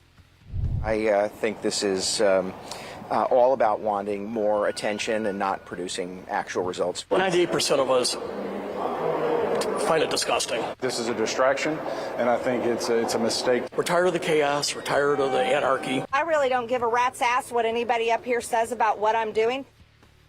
Kara, are Marjorie Taylor Greene's 15 minutes over? Oh, no. But, oh, Marge, she really has overplayed her hand. She's a bully and she's a braggart, and it didn't work this time. Sometimes it does work for her. But now, when I find myself agreeing with four guys that look exactly the same, it's kind of unusual. But she's overplayed her hand badly here. Badly, actually. But she's not out of the game. No, are you kidding? She's a noisy, internet star. So she's one of their top fundraisers. Not only going Green against the vast majority of her colleagues in the House Republican conference, she's also going against Donald Trump, who has decided that he is going to back Mike Johnson and doesn't want to see him thrown out. My mom used to say, "Tough titty," says the kitty, but the milk's still good.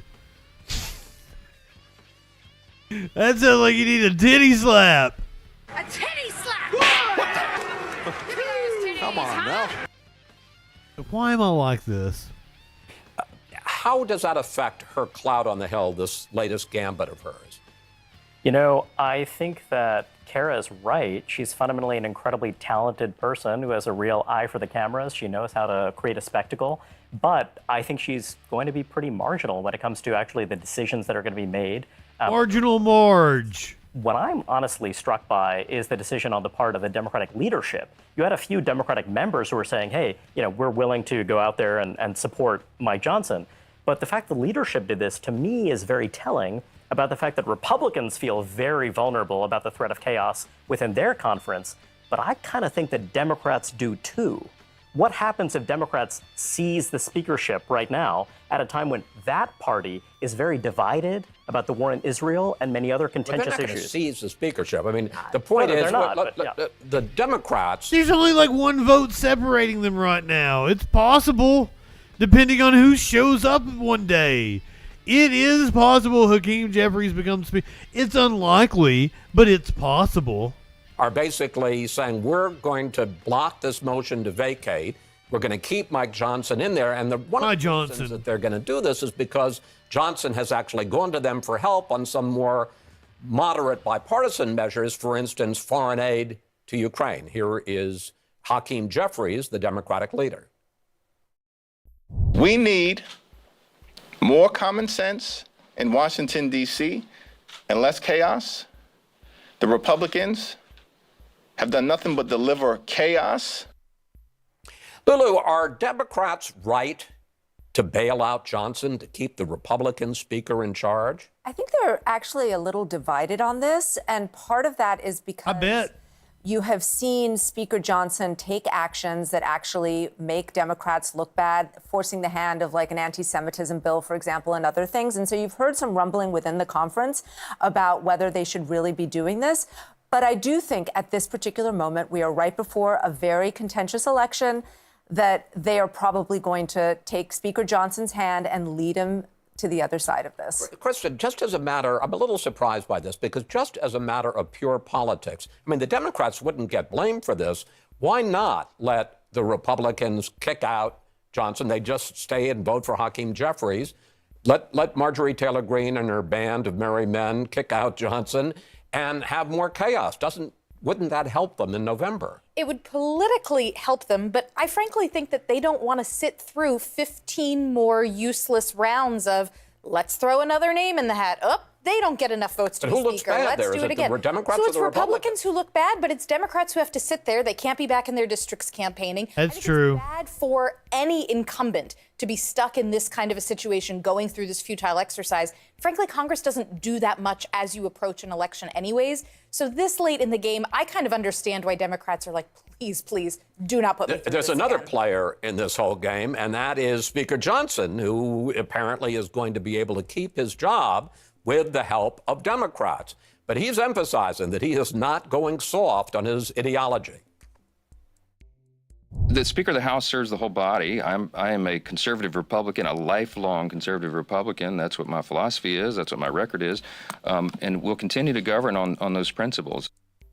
Ryan, can Johnson run the House when he's basically there by the grace of the Democrats? I think he can. And I'll say this, Chris, you care a lot about accountability on this show. I think there are a lot of folks who really doubted Mike Johnson. Here's a backbencher, here's a nobody, here's a hardcore ideologue, and yet he's been incredibly deft. He's put in the work. He's built real relationships. He's engendered a lot of trust. And I've got to say, he really has been up to the job in a way that very few people expected. So kudos to him. He wants to govern just like everybody else does, except for the Marjorie Taylor Greenes. He wants to actually govern, which is what you cannot be flamethrowers. He wants to be a fascist. Do you think this is sustainable? A Republican speaker who basically is governing because not with these thin margins. There's got to be a better margin situation for I think that this is back to the future. I think this might be what we're going to see more of, because basically, both of the parties are divided in interesting and complicated ways. And I think is someone's mom going to try to fuck her son? What was the Back to the Future reference? I don't get it. That you're seeing a lot more cross-partisan, transpartisan collaboration. So in a way, I think that, this kind of partnership, believe it or not, in the Trump-Biden era is something we're going to see more of. And I think Raihan's right. I mean, I think Speaker Johnson has actually surprised people at how deft he's been. And one of the things that Democrats do say a lot is that they trust him to keep his word. They might not like his policies, they might not like what he stands for, but they do trust him to keep his word. You know what Lulu Garcia Navarro, that's her name. I just kind of like saying it. Lulu Garcia Navarro. Lulu Garcia Navarro. I'm struck by, not only has Mike Johnson brought the House, Democrats and Republicans together, he has brought together this panel. I've never heard you all agree on something. I don't like him that much. But go ahead. There you Can I say I like his set? That is one of the best looking news sets. That might be my favorite news set I've seen in a long fucking time. I like that a lot. I fucking hate Simone's stupid ass set. Yeah, it's simple, it's clean.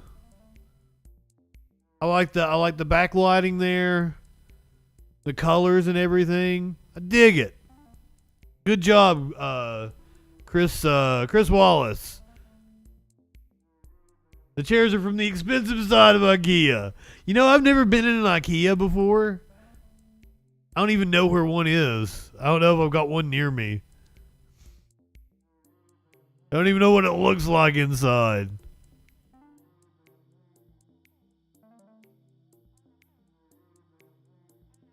A man is dead after crashing his car into a White House security barrier. Mox! Breaking news to tell you about. Check out the set on Wallace. That we first informed you about last night at 11. One man is dead after a car crashed into a White House security barrier. 7 News had a camera at the scene moments after it happened at the intersection of 15th Street in Pennsylvania. Police have not released much information, but this is what we know so far. About 10:45 p.m., police got a call about a crash near the Oh, this was earlier today. I'm sorry. They found a man dead. Last night. No one else was hurt. Investigators are still trying to figure out what led to the crash. We will update you as we get new details. Was it a Tesla? That would be my first question. Was it a Tesla? I'm not going to Nashville just to go to IKEA. My first question, was it a Tesla? Was it a self-driving car? That will crash you into a barrier. It is just another day. Was the driver vaccinated?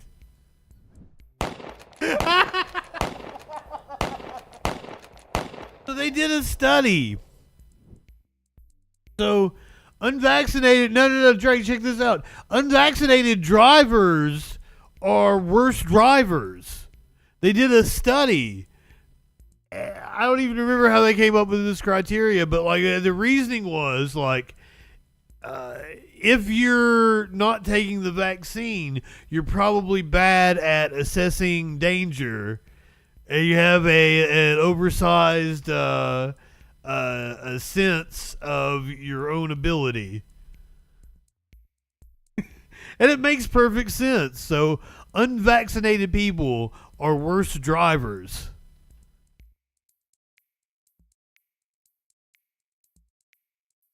Seven people were injured. I should hit a content warning on this one.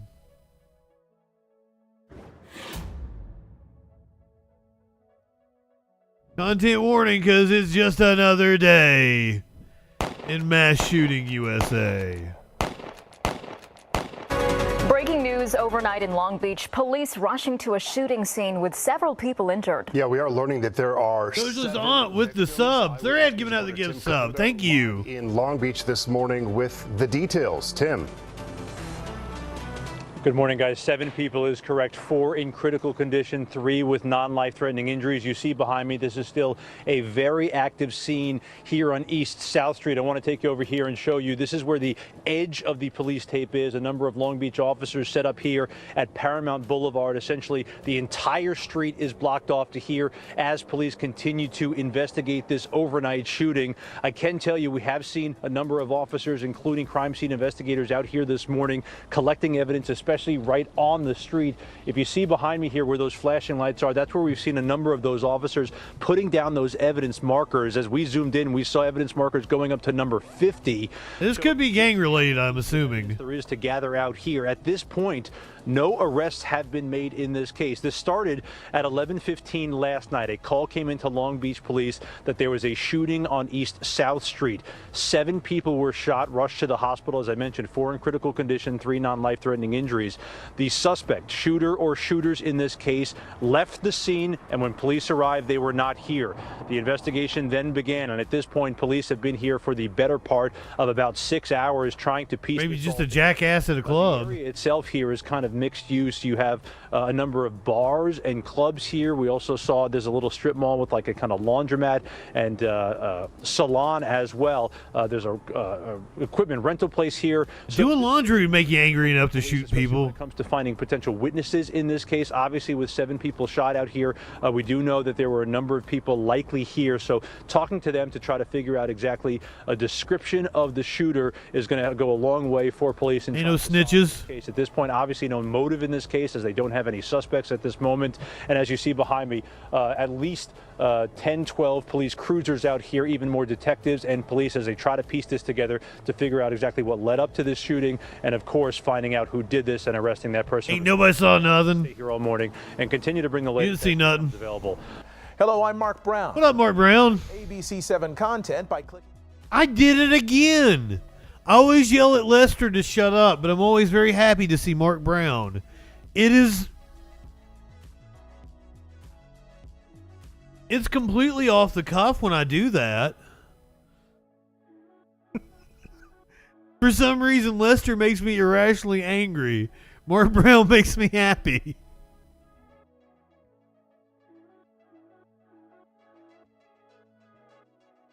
This guy makes me irrationally angry. I just don't like his face. He's looking at me funny. I don't like his haircut either. I don't like nothing about you, dude. Why do you look like you're 10? Why are you giving me the news? You're a 10-year-old. You're 3 kids in a trench coat or a fucking lame-ass gray suit. Why am I picking on him?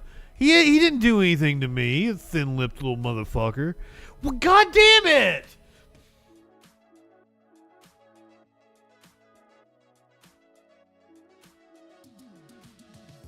Anyway, I forgot what the story was about.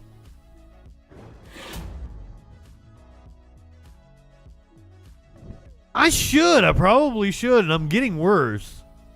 Following the search for an American and 2 Australian surfers who disappeared in Mexico, ABC's Ike Ajachi says 3 bodies were discovered. This morning, a mystery. Sounds like a plan, Aunt. Authorities are urgently investigating what they say they believe are the deaths of 3 missing tourists, last seen on the coast of Baja California surfing and camping. Mexican state officials discovering 3 bodies in this remote area, and now saying with a high degree of probability that they belong to American Jack Carter Road and Australian brothers Jake and Callum Robinson. Police saying they found their remains in this well, their car found nearby. The burned-out husk of good twin. Colorado, the same model of car the victims were last seen traveling in. The 3 victims first reported missing on April 27th after failing to arrive at their accommodations. The Baja California. Wait, what? I wasn't really paying attention. They found their vehicle burnt out. Like this is a homicide. Somebody murdered these motherfuckers. Road and Australian brothers Jake and Callum Robinson. Police saying they found their remains in this well, their car found nearby. The burned out husk of this Chevrolet Colorado, the same model of car the victims were last seen traveling in. The 3 victims first reported missing on April 27th after failing to arrive at their accommodations. The Baja California State Attorney General saying 2 men and a woman are in custody and considered persons of interest. Later saying that the surfers were victims of a robbery gone wrong. After they resisted handing over their car, they were shot and their bodies hidden. Since going missing, the families of the victims have been searching desperately for answers. Deborah Robinson, the mother of the 2 Australian brothers, posting this photo to a Baja California Facebook group, asking the members for any information that could lead to the whereabouts of her sons, Jake and Callum. Loved ones reacting to their loss on social media. The Premier Lacrosse League in California, where Callum Robinson was a professional player, posting this statement on Instagram, saying the PLL family and entire lacrosse world are heartbroken by the tragic loss of Callum Robinson, Jake Robinson, and Jack Carter Road, adding that Callum's impact on our game will be felt forever. And the FBI releasing a statement through their San Diego field office saying that we are in contact with the family of the U.S. citizen and we are steadfast with our international law enforcement partners in finding answers. Wow. So apparently they have been charged now. They were in custody as persons of interest. That was 7 hours ago, but apparently they have been charged since that news report, which could have been from last night.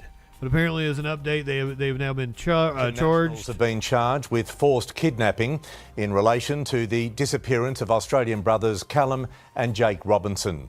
Today, one of Callum's closest friends spoke of his kindness and bright personality, telling 9 News he lit up a room. Why are we blacking out two of them? Force on the streets of Ensenada, the closest town to where Callum and Jake Robinson were last seen. Mexican officials now believe the Australian brothers and their American friend were ambushed by 3 Mexican nationals after their white ute. There was resistance, shots fired, shell casings found by their tents. The 3 Mexicans have been charged with forced kidnapping. Jesus Cota, his alias is El Ckers, his partner Ari, and El Ckers' brother Christian Alejandro Garcia. They were all found in possession of methamphetamine. Sources tell 9 News they're expected to be charged with murder in the days to come. Wait, why are they blurring out her face now? Because they didn't in the first graphic. Did they mean to blur out her face back here and they fucked up and showed it? Because that's a pretty big oopsie. His brother, Christian Alejandro Garcia. They were all found in possession of methamphetamine. Sources tell 9 News they're expected to be charged with murder in the days to come. On top of the hill where 3 bodies were found yesterday, an abandoned cabin. Inside, possessions believed to be from the Perth brothers campsite. The beaches along Baja make it a draw card for tourists, but beyond the bustling coastline there are warring cartels and one of the highest crime rates in all of Mexico. And that's saying something. With Callum after he left for Mexico? I didn't hear from him, and my mom asked me if I heard from him, and I was like, I think he's mad at me. I was like, I don't know what's going on, but I think he's mad at me. Like, something doesn't seem right. Hayley Jacobs is one of Callum Robinson's dearest friends. She last saw him the morning he left for Mexico. She's crippled with grief, but wants to pay tribute to her favourite Aussie. If we're at a restaurant and we were having dinner and he asked for the waiter's name, he would write his name down in his notes in his phone, how he met him and how, he connected with him. That's psychopathic. And it was hundreds of people's names that he met. He just lit up a room. For years, Callum has been based in the US, living out his dream of playing professional lacrosse. I asked him what his goals were in life, and he Motherfucker was keeping a list. Can we go back to that? We just gonna gloss over that? He's just keeping a list of everyone he ever met. That's fucked up. At least I feel like it is. That sounds like some serial killer shit. just said that he wanted to go back to Australia and raise a family and grow. Today, his Stevenson University team paid tribute, a minute's silence for the man they called Big Koala. We just want to say the Robinson family that, all our alumni arms are all around you. In Ensenada, Mexico, Alison Petrowski, 9 News. Yeah, why do you need to remember your waiter? I find that very odd behavior. So if some dude, I'm waiting on him in a restaurant, starts writing my name down in a book, I'm going to get worried. It's not like a jovial, cool thing.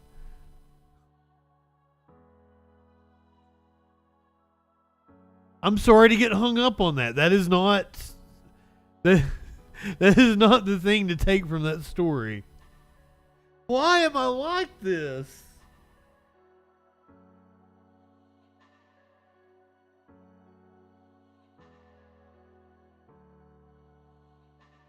A journal of hitchhiking rides, or Jim Cornette kept a journal, or his booking sheet or whatever for all the different towns he was in. That I totally understand.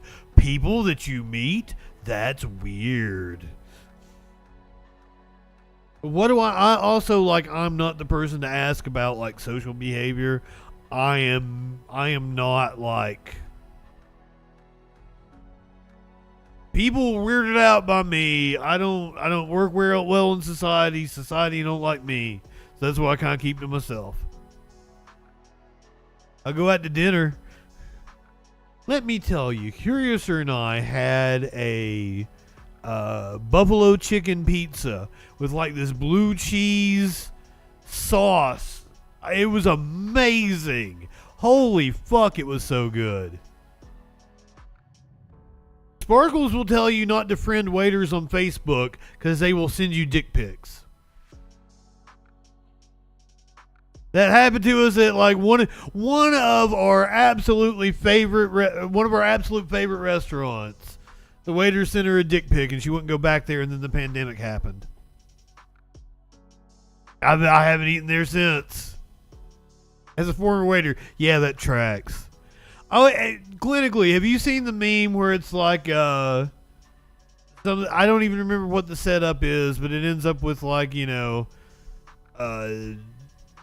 kid has a birthday and 6 pilled out people who all fuck each other walk over and start singing happy birthday. Cracks me up every time. Sparkles blames me. She said I was the one that got too friendly with the waiter. I was like, he didn't send me a dick pic. Who knows? I might have liked it. I've had that happen before. Most of the time, I'm not going to dig it if you send me a dick pic. But like a guy might send me a dick pic. I'll be like, okay, that's a nice dick. Let's talk. That's pretty. It's rare, but it happens. Content warning. I need to get through this before we get to the commercial break. Show has structure again. I don't like it. 16 people. We played this video a couple of weeks ago. A man was being harassed with threatening phone calls. An Uber driver shows up at his house. She is also an old lady. She seemed really sweet. She gets shot by this man in the driveway. But there's this whole network of people that are actually trying to scam everybody. This is a wild fucking story. A new warning from federal authorities about scams targeting seniors across this country. It comes after the I'm sorry, I think I called it an old people scam. Apparently they called it a grandparent scam. My bad. That's far more polite, isn't it?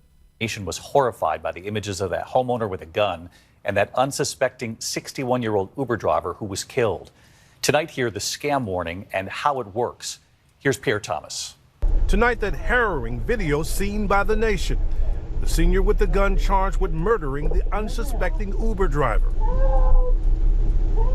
The result of what authorities say is an explosion of scams targeting senior citizens, this one with deadly consequences.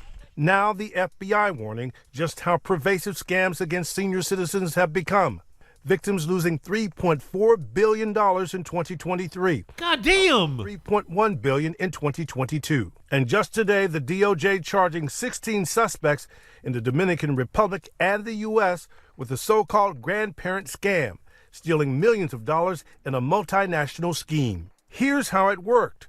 The scammer would call the senior citizen claiming thousands of dollars were needed for a loved one who had been in a car accident involving a pregnant woman. The person would panic, agreeing to pay the money. A courier would then show up at the person's home and collect the money, or the victim was instructed to mail the cash. They're susceptible. They're not as familiar with technology. They're stupid. People, and therefore, that's what he's trying to say. Likely to be impacted by this type of fraud. Tonight, the FBI is encouraging financial institutions to do more to protect senior citizens if they notice their accounts being drained, David. Pierre Thomas, I know you'll stay on this for us. Pierre, thank you. Shut up, George. See, it's not just Lester. I always do it to George, too. He makes me irrationally mad. As a woman, this one might trigger you as well. This is like the quintessential why they picked the bear story. Holy fuck, it's the quintessential why they picked the bear story. This happened in New Orleans. Woman went out on a date with a man and is now dead. The search for a woman's killer. They say someone stabbed Carol Allen several times. She's a mom of 4 from New Orleans. Detectives found her in the backseat of a vehicle after responding to reports of a stabbing along West Pleasant Ridge Road in Hammond Saturday afternoon. Allen later died at the hospital. Deputies ask anyone with information about the case to call Crime Stoppers of Tangipahoa. Poor girl.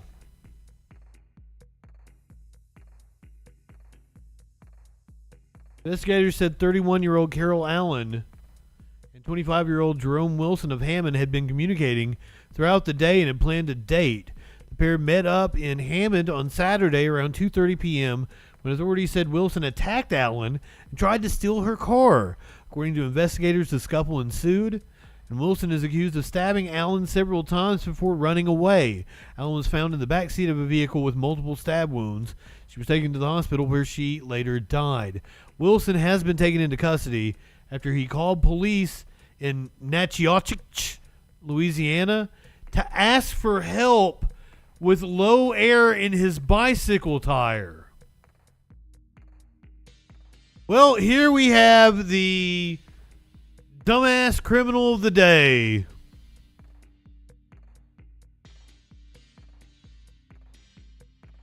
Murdered a woman and then called the police for help with his bicycle tire.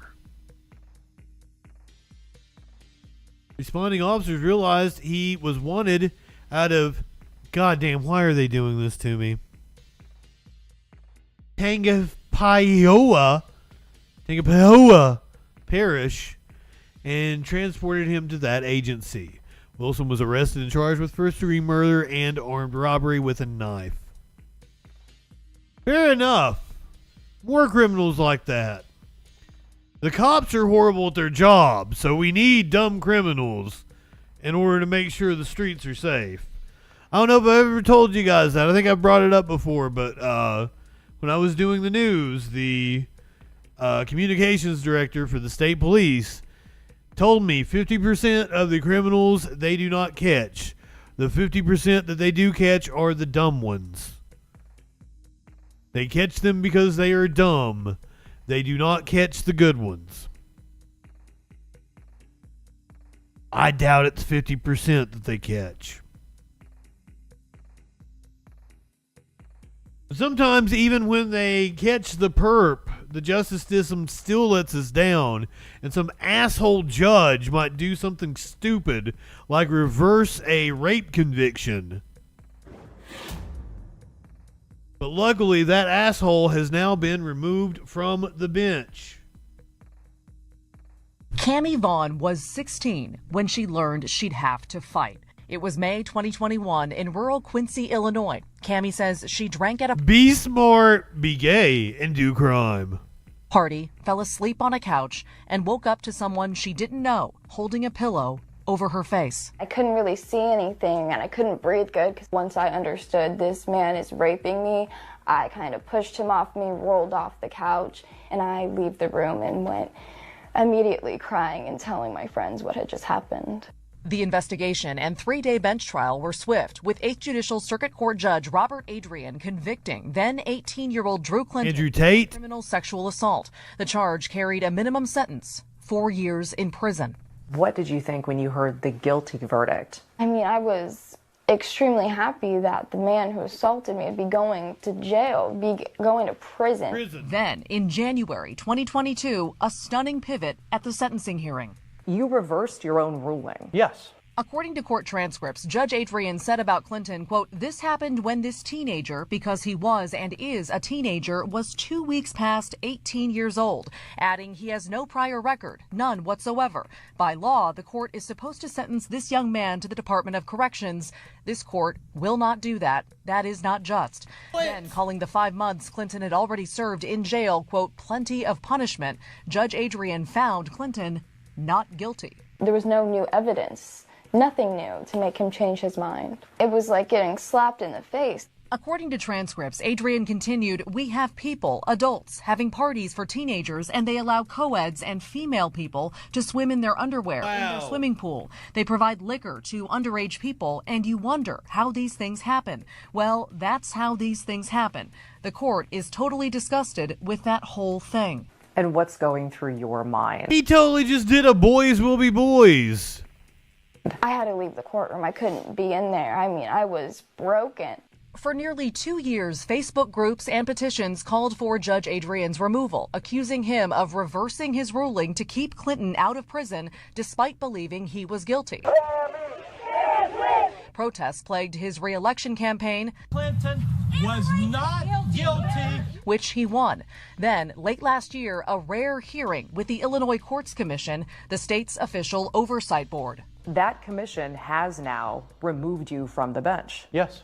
Today, Judge Adrian stands by his reversal, now saying he did it after revisiting the evidence. I revisited the whole evidence because somebody got to him, right? Like some family member, they did something, I don't want to say bribery, but somehow somebody put in a word, maybe promised a little something. Like, that's what happened. He changed his mind for that reason. This kid probably had a well-connected family.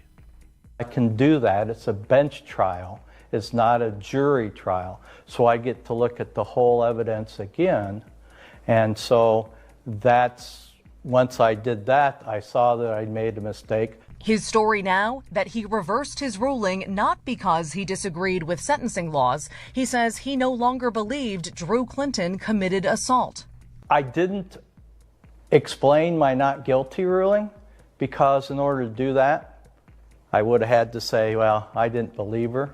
You don't believe her? Yes, I didn't believe her. I would have had to say that in court. I didn't want to say that. She's a minor. The oversight. Wow. Lying it, writing Adrian intentionally subverted the law, then lied about it under oath to serve his own interests, adding they don't accept his contention that he made a mistake in finding Clinton guilty. And, quote, to any reasonable person, Adrian was refusing to sentence Clinton to a mandatory prison term because he did not believe prison was a just sentence under the circumstances. This fight became about the judge. Yeah. Cammie, now 18, maintains she was assaulted. The commission said I believe her. Are they I wrong? said, they are wrong. Okay. They're totally wrong. The judge should have discretion on whether or not they sentence somebody to the Not beyond Department the of- bounds of the law. Huh? Judges have discretion, but within the limits of the law. Right. And the commission found Right. that you circumvented the law, not wanting to send him to prison. The commission didn't look at the evidence in the case. And if they would have looked at the evidence in the case, then they would have seen that he was not guilty. But they didn't want to do that because they knew they'd be facing the mob that I've been facing. The mob. Oh, and they didn't want. It's the woke mob. That's exactly what it is. Woke moralists. We'll see who cancels who. Fuck you, you piece of shit. To do that. So it's simpler just to sacrifice a poor judge. You feel like you were sacrificed? I do. Clinton declined comment for this story, but through his attorney still maintains his innocence. For Cammie, now a high school graduate and still grappling with nightmares, winning one fight helps. Is this a form of justice? Yes, to me it is. He does not deserve that power over people. Yep. Maggie Vespa, NBC News. He is correct. Sir, I wish you had an eye pussy so I could piss in it.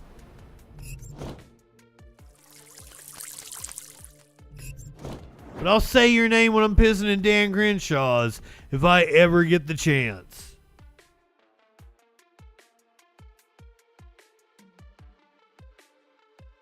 You know, somebody else that the woke mob is coming for is one Mr. Jerry Seinfeld.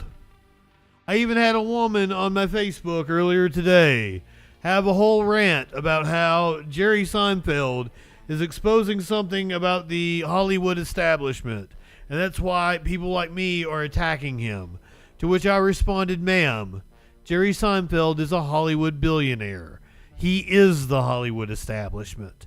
You're attacking me because I'm criticizing him, the Hollywood establishment. That old woke mob apparently got to the critics of his new movie about Pop-Tarts that he may have stolen. Jay Peterman from Seinfeld apparently agrees with Jerry. We're going to hear from Roseanne, who also got woke canceled. The man who can't be woke canceled, Joe Rogan, says we're going to have like a civil war because not enough men are having sex. Yeah, that's what I said. So if you're watching on Twitch, you're going to get 3 minutes of ads real fast. We're going to play them, get them out of the way. And we'll be right here waiting on you. You're not going to miss any content, all that, and a lot freaking more on the other side of the break here on the Troll Patrol Live. Yeah. I gotta refill my drink. I'm not gonna play a break for you guys. I'm just gonna go grab a drink real fast. Won't be gone very long, I promise.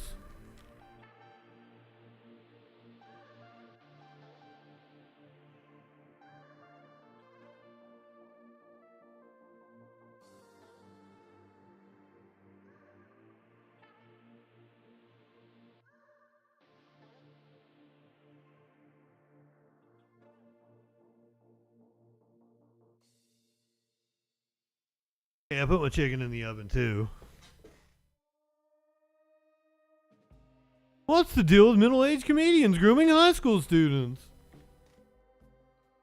That conversation is wild. I wish I could get Bonnie to call in. She spent hours arguing with me. Upset that I called him a child groomer. She kept saying I insinuated that he committed a crime. And I said, no, I didn't. I just called him a child groomer because he groomed a child. And she was like, she wasn't a child. She was the age of consent. I was like, she was a teenager. That's a child. He was 17 when she met him. It's gross. It's disgusting. I am that age. Supposedly he met her when he was 38 and she was 17. I am 39. I'll be 40 in a few days. There is not a chance in hell that I would be anywhere near a high school or any high school girl, and would not have for years now. That would be creepy for a it would be creepy for a 25-year-old to be hanging around a high school.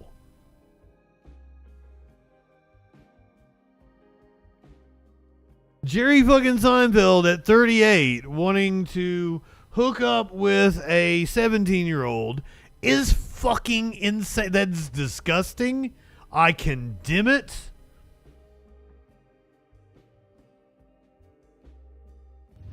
Condemn. Fucking, I'm glad you brought up Drake. Because let me tell you, I have been listening to those Kendrick songs back to... First of all, apparently I don't know what Drake sounds like. The song that set all this off, I don't know enough about Drake to really get all the fucking references that Kendrick has made. But God, the one where he said, what was the line? You're trying to hit a chord, and it's A minor.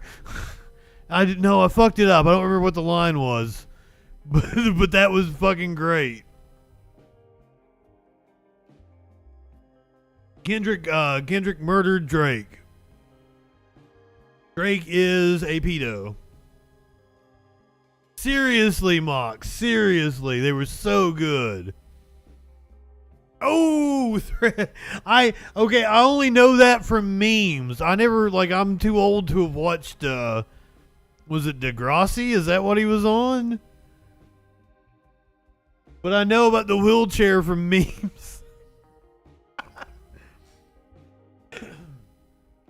It was one of those Nickelodeon shows, and so here's the thing, is I want to have sympathy, okay? Fucking Drake's a monster.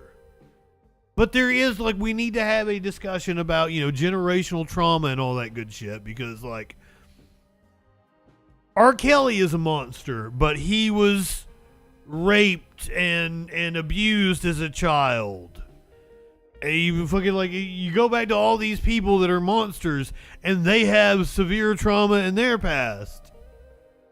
Oh, I'm sorry, Drake, I'm sorry.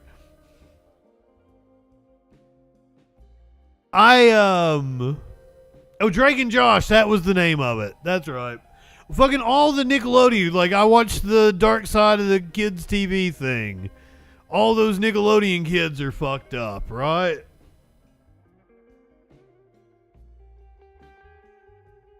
I don't know about Diddy, but I wouldn't be surprised. I would not be surprised, because it's just a story over and over and over again. Hurt people hurt people. But I don't that doesn't give you a pass. You don't get to come out here raping everybody just because, you know, you got raped as a kid. I don't know. But that's a conversation we need to have as a society. So, like, you want to have sympathy because they are a victim themselves. They're a victim of a cycle that needs broken. That one's above my pay grade. I also don't believe in free will. That really fucks shit up too. I think I started talking with my buddy when we were on mushrooms. I was explaining to him the concept of free will, and I think he made me get off of it. He wanted to talk about something else.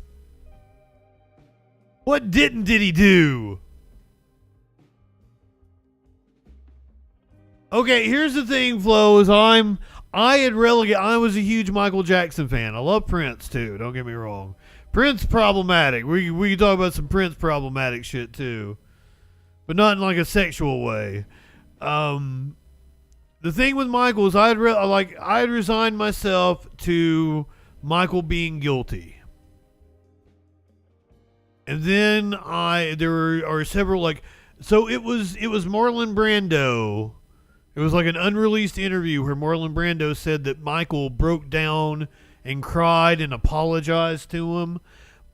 But when Marlon Brando said that, he didn't actually say that like Michael admitted to molesting children or anything. But he just broke down and cried and said he was sorry. And we don't exactly know what that means. I took it at the time, and this was about the time they said that they had found pornography in his house. I'm like, all right, they found child porn. Marlon Brando said he broke down, so okay, he did it. Then it came to my attention later that like they did not find pornography. There was no child porn whatsoever in Michael Jackson's house. What they found was an art book that was like everybody had that art book. And they called that child porn. And then you got to go back and look at the police department. Tom Sheldon, Tom Sheldon, that's the name of the DA. Fucking corrupt as shit. This is the LA Police Department that beat the fuck out of Rodney King, that caused the LA riots and shit.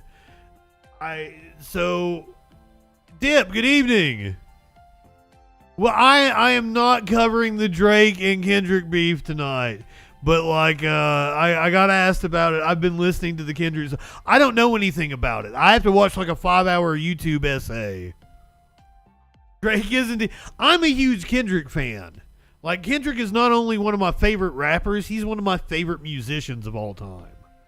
I fucking love Kendrick Lamar. So, but I don't know shit about Drake. I don't even know what Drake sounds like. So, like, on the release radar, like 2 weeks ago on my Spotify, there was this Drake song, and I was like, that's Lil Wayne. But apparently it's not. Upon further listen, it's not Lil Wayne. Apparently that's what Drake sounds like. I didn't even know what Drake sounds like. That other guy has a dumb name. Everybody loves the Drake. But I fucking love Kendrick Lamar. One of my favorites of all time. Oh, but as for Michael Jackson, one of the most convincing things that brought me over to the side that he didn't do it is Tom Mesereau, one of the absolute best defense attorneys in the country. He's the one that represented Michael in 2005. If you listen to him, there's plenty of videos. He breaks down all the evidence. The 2005 case, fucking weak as shit. They did not have a case against him because he didn't fucking do it. You listen to Tom Mesereau break down the 1993 case, which he wasn't even working on. But he'll break it down for you and tell you why Michael didn't do it. And he has not been paid by the Michael Jackson estate since like 2006, 2007, whenever it was. Still to this day, defends him vigorously. He will give an interview to anybody and come on and talk for hours about how he absolutely believes that Michael Jackson is 100% innocent. I know he's a defense attorney. He's a great talker and everything. You can go listen to his many interviews, explain why Michael is innocent, and it's won me over. Nikki, good evening. Welcome. We got 10 trolls that are not high enough for this shit. Welcome. My name is JustinFREAKIN. We find out what that news be doing. You're past the hard news though. We're on to the bullshit part of the show. We're doing like entertainment news and shit like that. We've already covered. Here's another thing about Michael Jackson, is that if you go back and listen to his interviews in the late 80s, motherfucker was based as shit.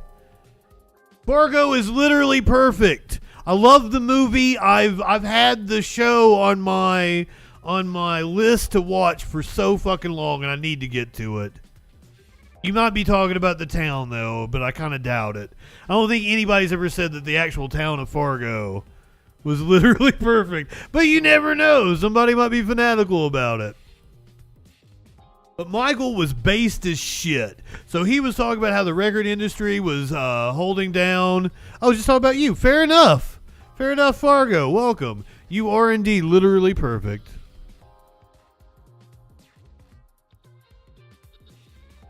Michael was talking about police brutality. Michael was talking about the record industry keeping black men down. Michael got too much power.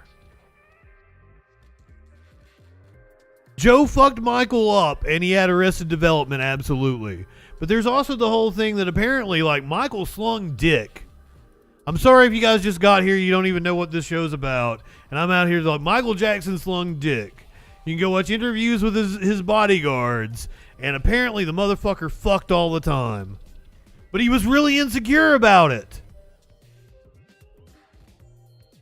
He did sing about fucking a lot. As a huge Michael Jackson fan, I can tell you, he sung about fucking a lot. Apparently, he was fucking Lisa Marie 2 or 3 years before they were ever public. And fucked her like 2 or 3 years after they divorced. The wood chipper. I can name plenty of people that need a wood chipper, including, oh, wait a minute. That's not the next story. I'm sorry. But anyway, if you're new here, I'm JustinFREAKIN. We cover the news. If you want to know what my political leanings are, it's whatever will get me closest to pissing in the eye pussy of Representative Dan Crenshaw.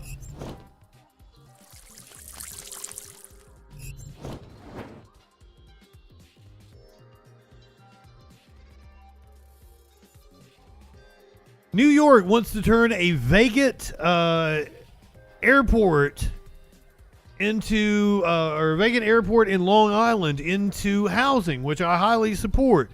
The only bad part about it is I bet it's going to be like gentrified housing. It's going to be fucking $2,000, $2,500 a month apartments for bullshit.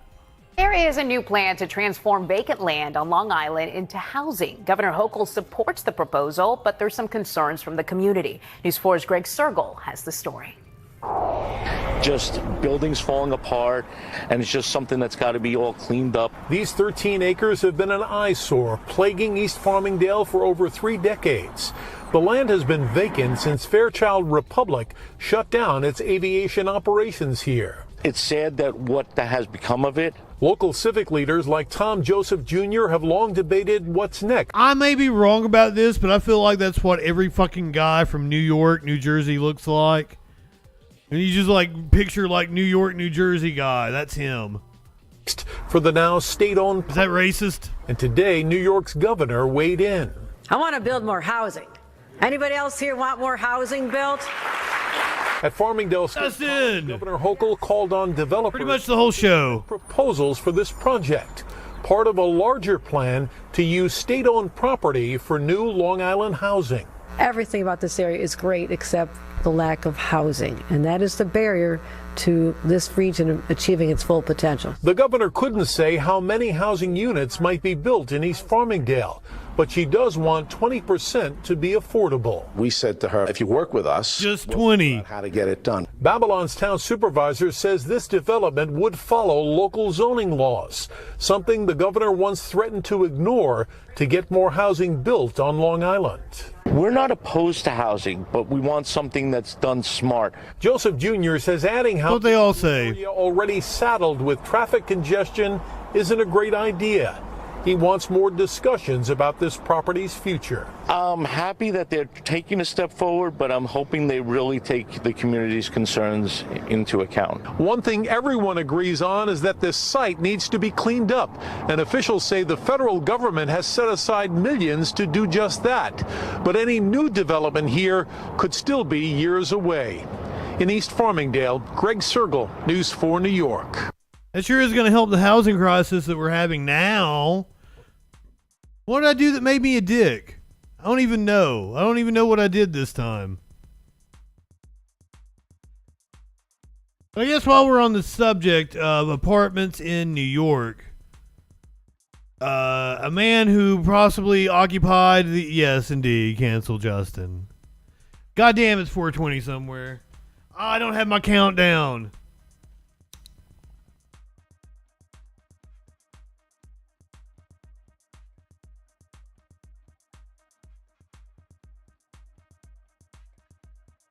Cinco de Mayo.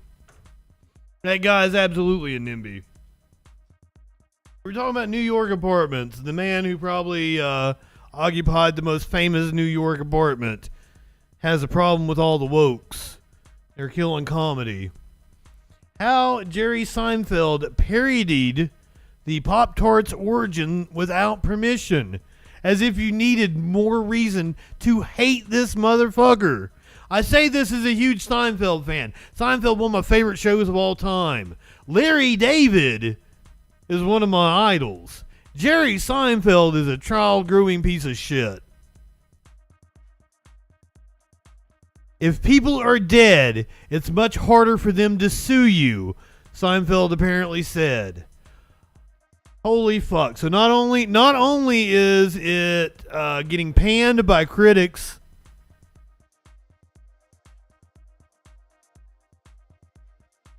you don't really need permission for parody, but like,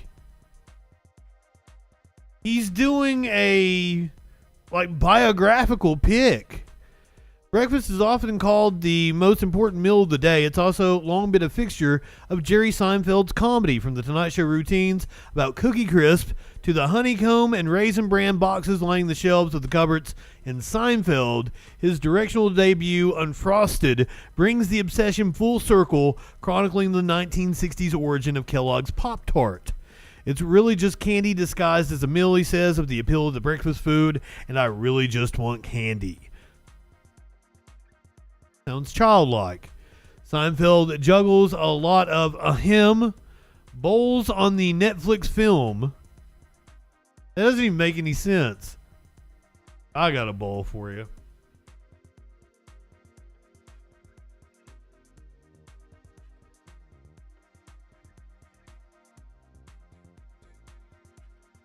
Not only directed, but also co-wrote, produced, and stars in Unfrosted, which evolved from a joke told about the venerable toaster pastry in his 2020 Netflix special, 23 Hours to Kill, which I downloaded and still haven't watched.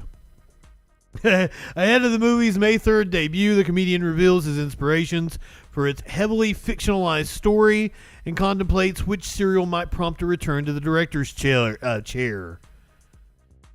Well, I don't get the double entendre there, though. I get bowls of cereal, but what would he be doing? Like, it's like he's juggling multiple hats is the take that they were trying to... I don't get it. It's the Bowl Patrol! Tones with the win.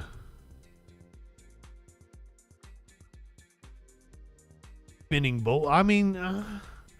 in telling the origin story of the Pop-Tart, when did you decide that printing the legend was a better route than telling the real story? Well, as a comedian, the last thing that would interest me would be the truth. Were there specific 1960 brand icons or people that you wanted to highlight, even if you were going to make fun of them? I remember reading that JFK assembled his cabinet after he was elected in 1960. He said, "I don't care if they're political, I just want the best minds in America." Ooh. I thought that's a 60s problem solution idea. So we thought, who were the greatest minds of the 60s? And the only people we knew who were bigger than Chef Boyardee were Jack LaLanne and whoever invented sea monkeys, who turned out to be this ex-Nazi. Okay, so here's the real crux of it. How tough was it to get permission to use their actual names? Parody protects you with most of it, Seinfeld said. Thur Ravenscroft was the real name of the guy who played Tony the Tiger. I knew I wasn't going to beat that. Harold von Braunhut did invent sea monkeys. That is definitely a Nazi name. But what did this lawyer tell us? If people are dead, it's much harder for them to sue you. So maybe it's not as egregious. I thought like the family of like the Pop-Tart inventor or something might be pissed at Jerry. Perhaps it's not as severe as that. And Variety was just making a mountain out of a molehill. Kind of like dipshits do with the whole woke thing, which makes me very sad about Jay Peterman. What's his name? James O'Hurley? John O'Hurley. John O'Hurley, who played Jay Peterman on the Seinfeld show, who was fucking hilarious, apparently agrees with Jerry about the wokes killing comedy. Up yours, woke moralists. We'll see who cancels who. I'm Art O'Hurley. Oh. I mean, you couldn't do cannibal jokes today. Well, somebody can, but they have to have been real. Right, you have to be president to make jokes like that. Actually, Joe Biden did make a joke about cannibals. reminds me of a time when I was there in Papua New Guinea with the little naked natives of Bantubesh, presenting them with my annual mission of charitable giving. I gave them a Toto washless toilet. Yes, eco-friendly and elegant, even under the canopy of a tropical rainforest. Okay, that was fucking amazing. I miss Jay Peterman so much. I really do. The rickshaw that the homeless were using for I think it was Kramer. He said they have nothing else to do. Strap some rickshaws to them and have them.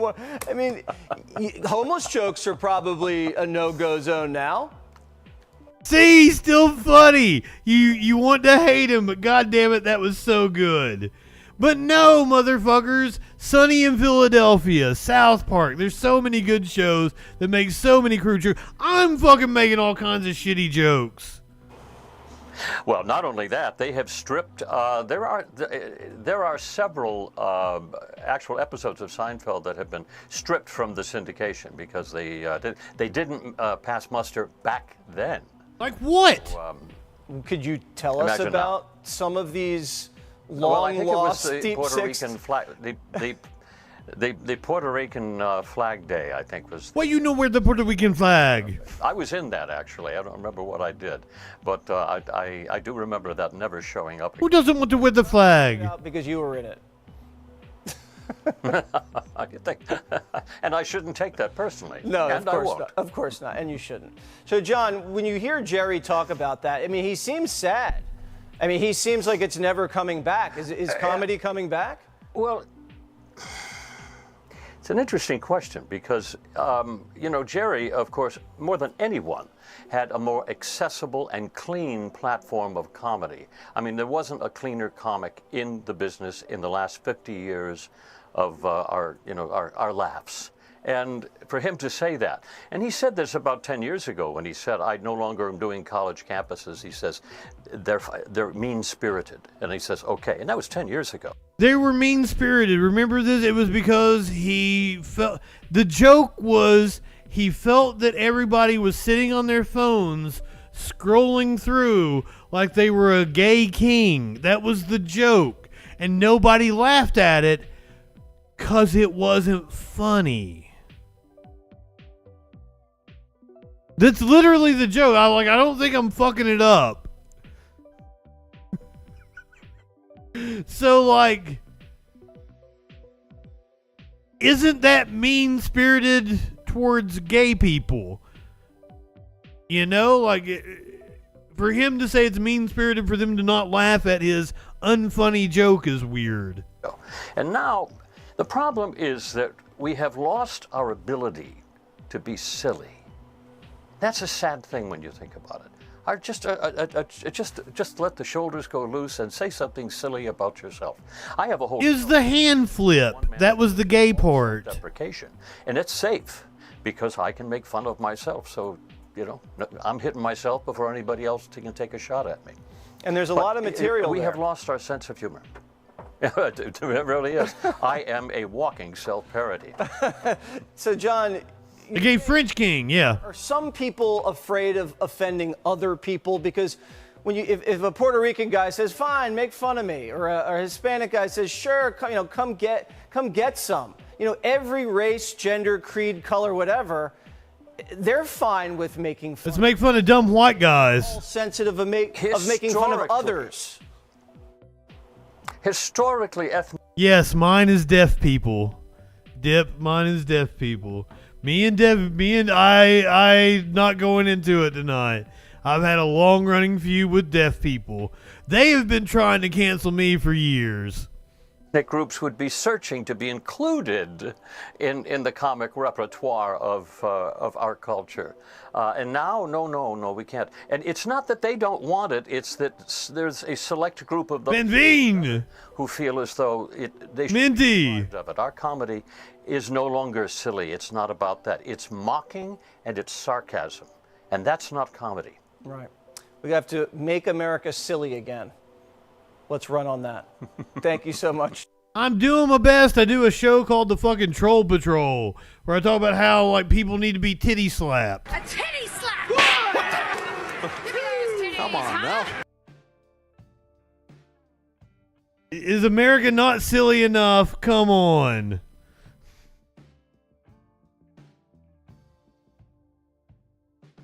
Hey, Justin, are you trolling? Somebody else who got woked, and you're exactly right that it's because his movie is getting panned.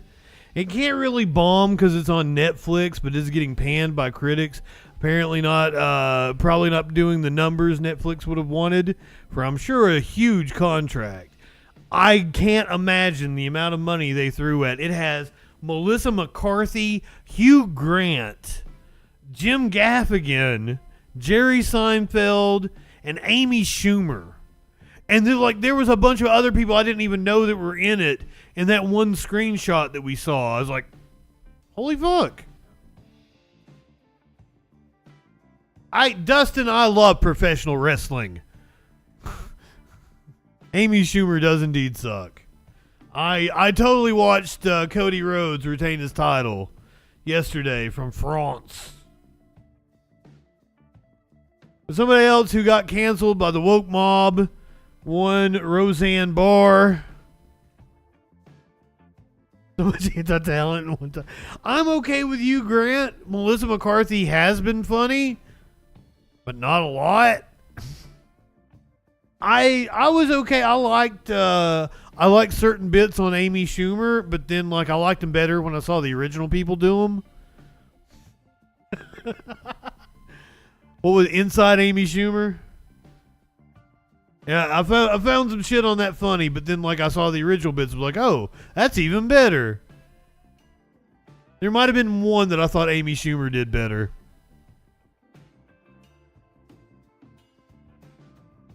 Somebody else, a 90s sitcom star who was canceled by the woke mob, one Roseanne Barr, was on with Megyn Kelly. She was talking about what she said to Sarah Gilbert, who is Darlene and is one of the executive producers on The Conners currently. I like The Conners. I watch it. I like it better without Roseanne. This is what apparently Roseanne said to Sarah Gilbert after getting ousted from her own show. I really relate to what you said about, it separated you from them, and that was a good thing, because I don't like cancel culture, but I also see the silver lining of it, which is generally it separates someone from a company they didn't belong at to begin with. These were not your friends, not your allies. They were fake friends and allies and supporters who wanted you to make money for them. That was it.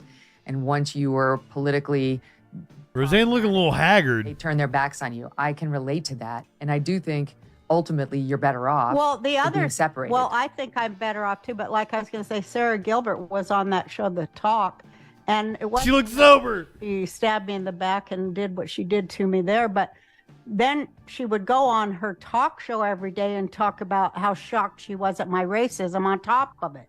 Oh my And God. it was every day. And you know, I had done that show when she needed a guest in Sweeps. I went on there every time she asked me in Sweeps. And People don't know what that means, dumbass. and I said, just like this, you better shut your blanking mouth about me. I'm telling you, you better shut your effing mouth. And then she did. But, you know, my voice can be very scary. And my son, you know, went on, he made a video, and he said, if only my mom had molested little children, they would have took her back. You know, like they took back James Gunn, who had 1,000 tweets about molesting children. They took him back. Whoa! James Gunn never molested any children that I know of. I don't know the guy personally. But as far as I know, he was just making fucking edgy jokes.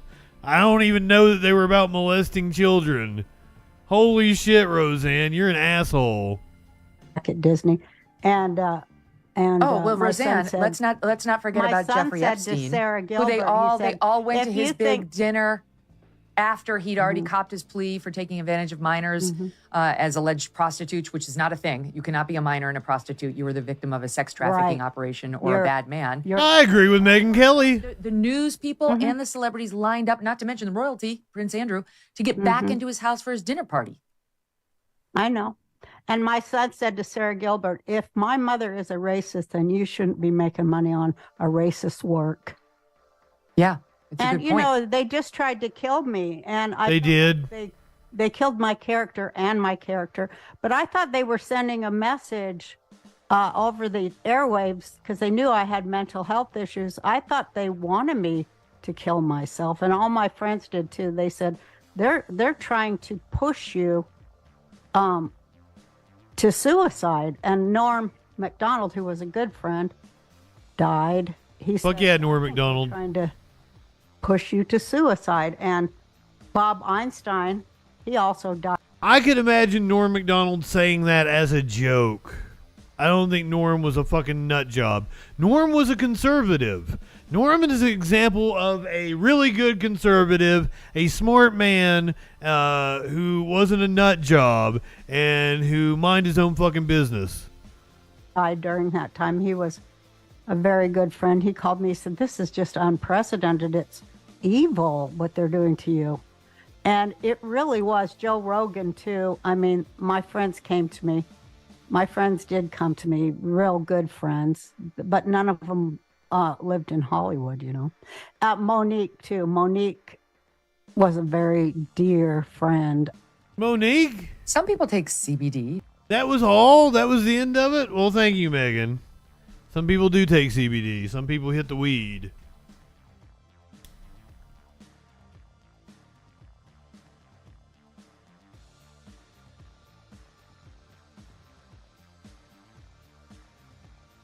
Brought up Joe Rogan. Apparently, Joe Rogan believes that the apocalypse may be triggered by men not having enough sex, or not enough men having enough sex. If I understand this right, what that we be doing. Joe Rogan has warned that it will be game over for the human race should robot sex dolls become more convincingly human-like in their development. What? Why? Huh? Let's hear this. If there's a decline in population, right? That means, and there's like a severe decline in America. The amount of men that are single is very high. The amount of men that haven't had sex in like over a year is very high. And there's a lot of people that are just locked into their computers, and they're just on their computer all the time. It's super, super common. Low Tech, did I give you a shout out? Word up, welcome. Anti-war machine, welcome, my friend. I would hope so. If you could save the world by jerking off, we would have had world peace forever ago. I forgot what I was gonna say completely. He's talking about single men. I'm a single man. I've had sex. Oh my God, I thought that was that Kyle, what's his name? I hate that dude. He is so fucking stupid. And that Bossif, fucking what's his name? Was on his show the other day, and it is painful to watch. I cringe at that guy. Not Kyle Rittenhouse. Kyle Kalimnik or Kyle, what is his fucking, oh, it doesn't say it. I'm not on YouTube. If something came along that allowed, like, with these exponential increases in technology, like what you're seeing with these AI programs now, which are really stunning visual. Not Kyle Galinsky. Kyle Galinsky's all right. Constantine, yeah, that's it. Like a short film. Also, Miguel, welcome.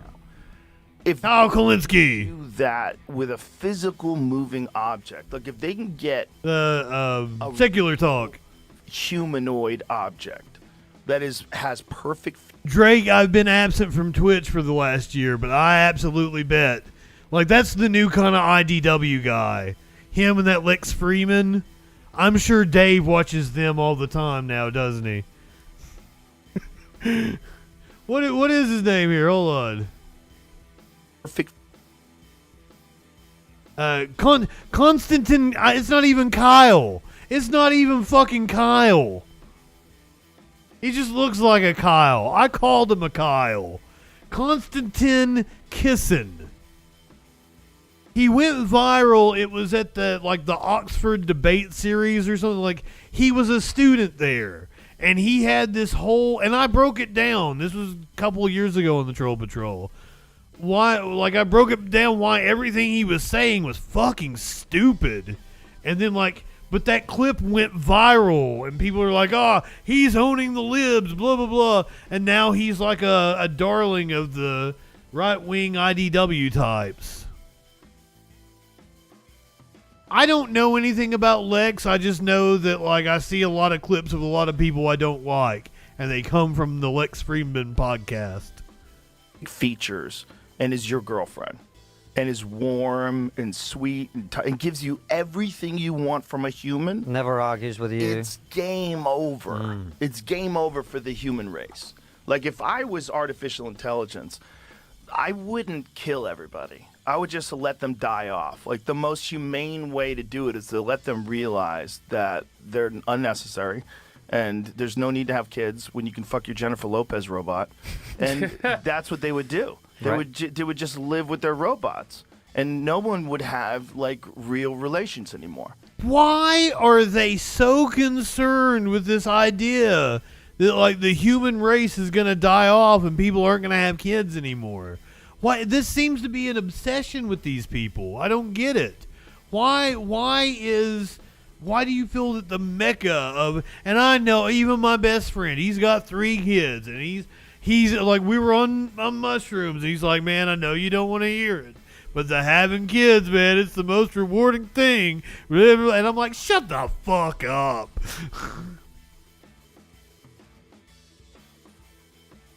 It boggles my mind. Why are apparently, Veen, you're right about the thing. It's all an ecosystem. They all go on each other's shows.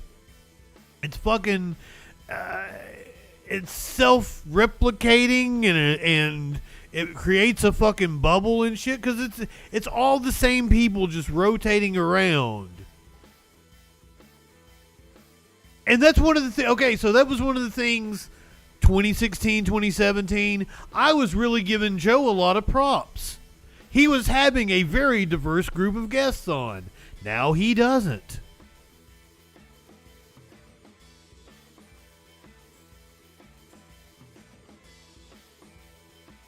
There are reasons. I can't even remember it, low tech, off the top of my head, but you can go watch people talk about population statistics. They can tell you for a fact that we're apparently going to hit 10 billion people, and then it's going to come down. It's going to be like 6. Like, this is like they've done the math out. They know the models. They have like a formula for how society develops and how people, like, once you reach, and I guess it goes back to like a Maslow's threshold kind of thing. Like, you know, once you reach certain thresholds as a society, you'd have to talk to like an anthropologist or a sociologist about something like that. It's over my pay grade. But once you hit like a certain stabilization, a certain a level of the thresholds, the population always tapers off. So like they did these models of like the Earth is never going to have more than this 10 billion people, and then it's going to stabilize. It's going to be like 6, 7. It's going to like fluctuate between there. And I was like, oh, that's interesting. They had, and I don't do math. Math fucking confuses me, but they had math that seemed right. And a third chance minus my 25% chance, and you got An ecosystem. An ecosystem.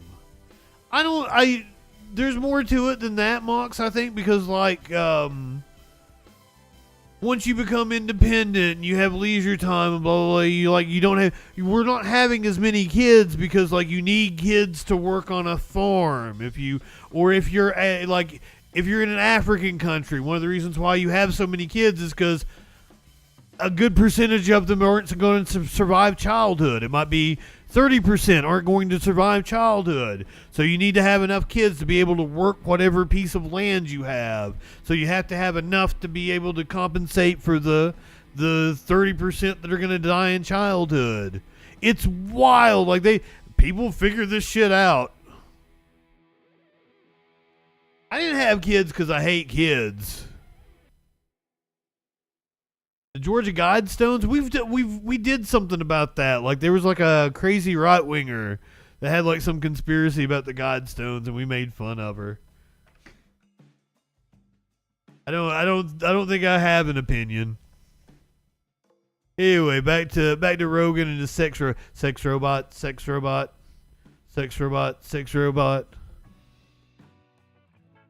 It would go away so quick. It would be. Then they start having robot babies, so you don't have to. What? For women that want kids, like you just have a robot baby. Mm-hmm. Since you can't have a regular baby, they'll just give you this baby. This baby will stay a baby forever. The first time we had Louise That's Perry. cool. Are you familiar with Louise? I know the name. She wrote a book called The Case Against the Sexual Revolution. She's very, very good. Based out of the UK. And the first time we had her on, she made. You know how we always ask, what's the one thing we're not talking?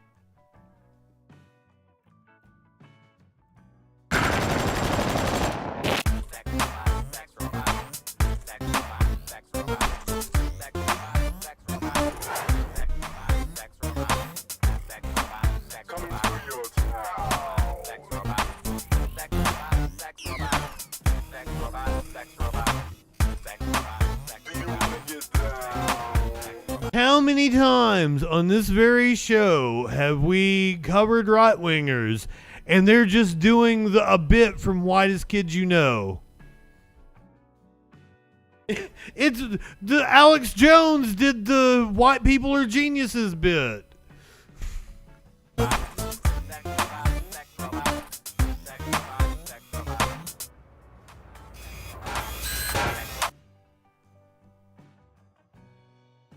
Oh, God damn it.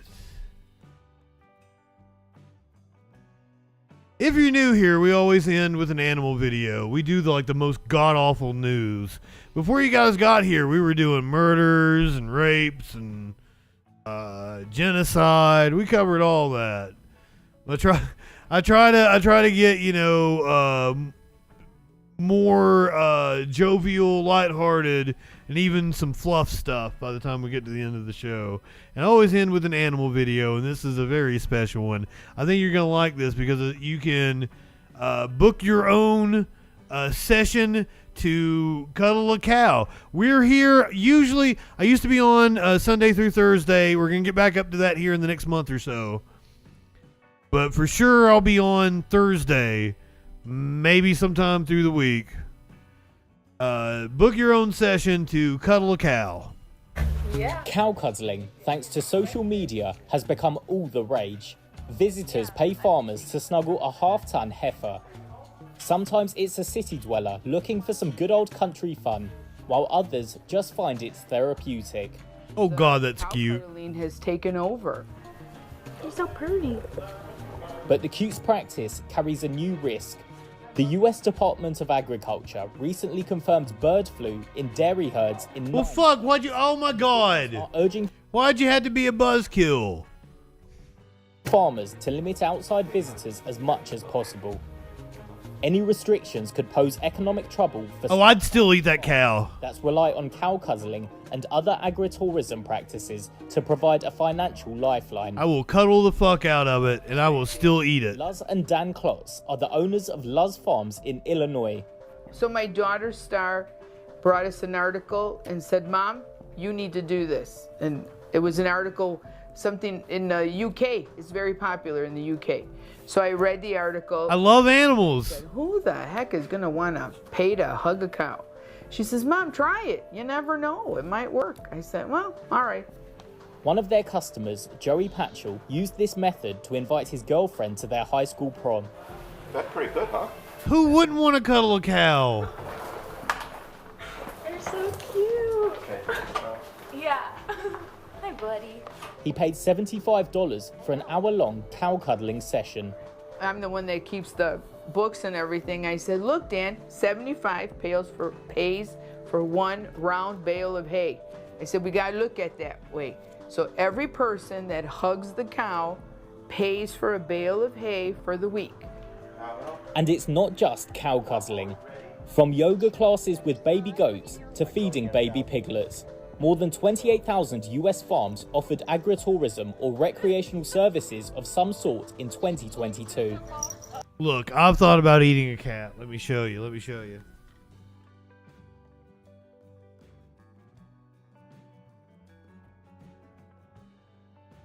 Look how chunky this dude is.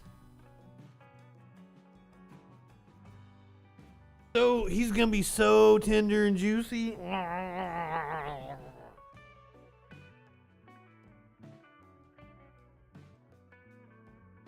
I've thought about eating them many times. It generated more than... He's very upset right now. According to USDA data. Such revenues are key to many small farms across the country. But public health experts are concerned about bird flu, which has... We should be concerned about bird flu. I don't know if you guys are on pandemic Twitter. Ugh. We have reason to believe that bird flu is already doing human-to-human transmission, and if so, like, that's very worrying. You should be, if we do indeed confirm human-to-human transmission, you should be terrified. Fucking bird flu has something like a 90% fucking death rate. In birds, we don't know what the death. It could be like a 5% death rate in you. It could be like a 0.000% death rate. We don't know. But it's like a 90% death rate in birds. It's insane.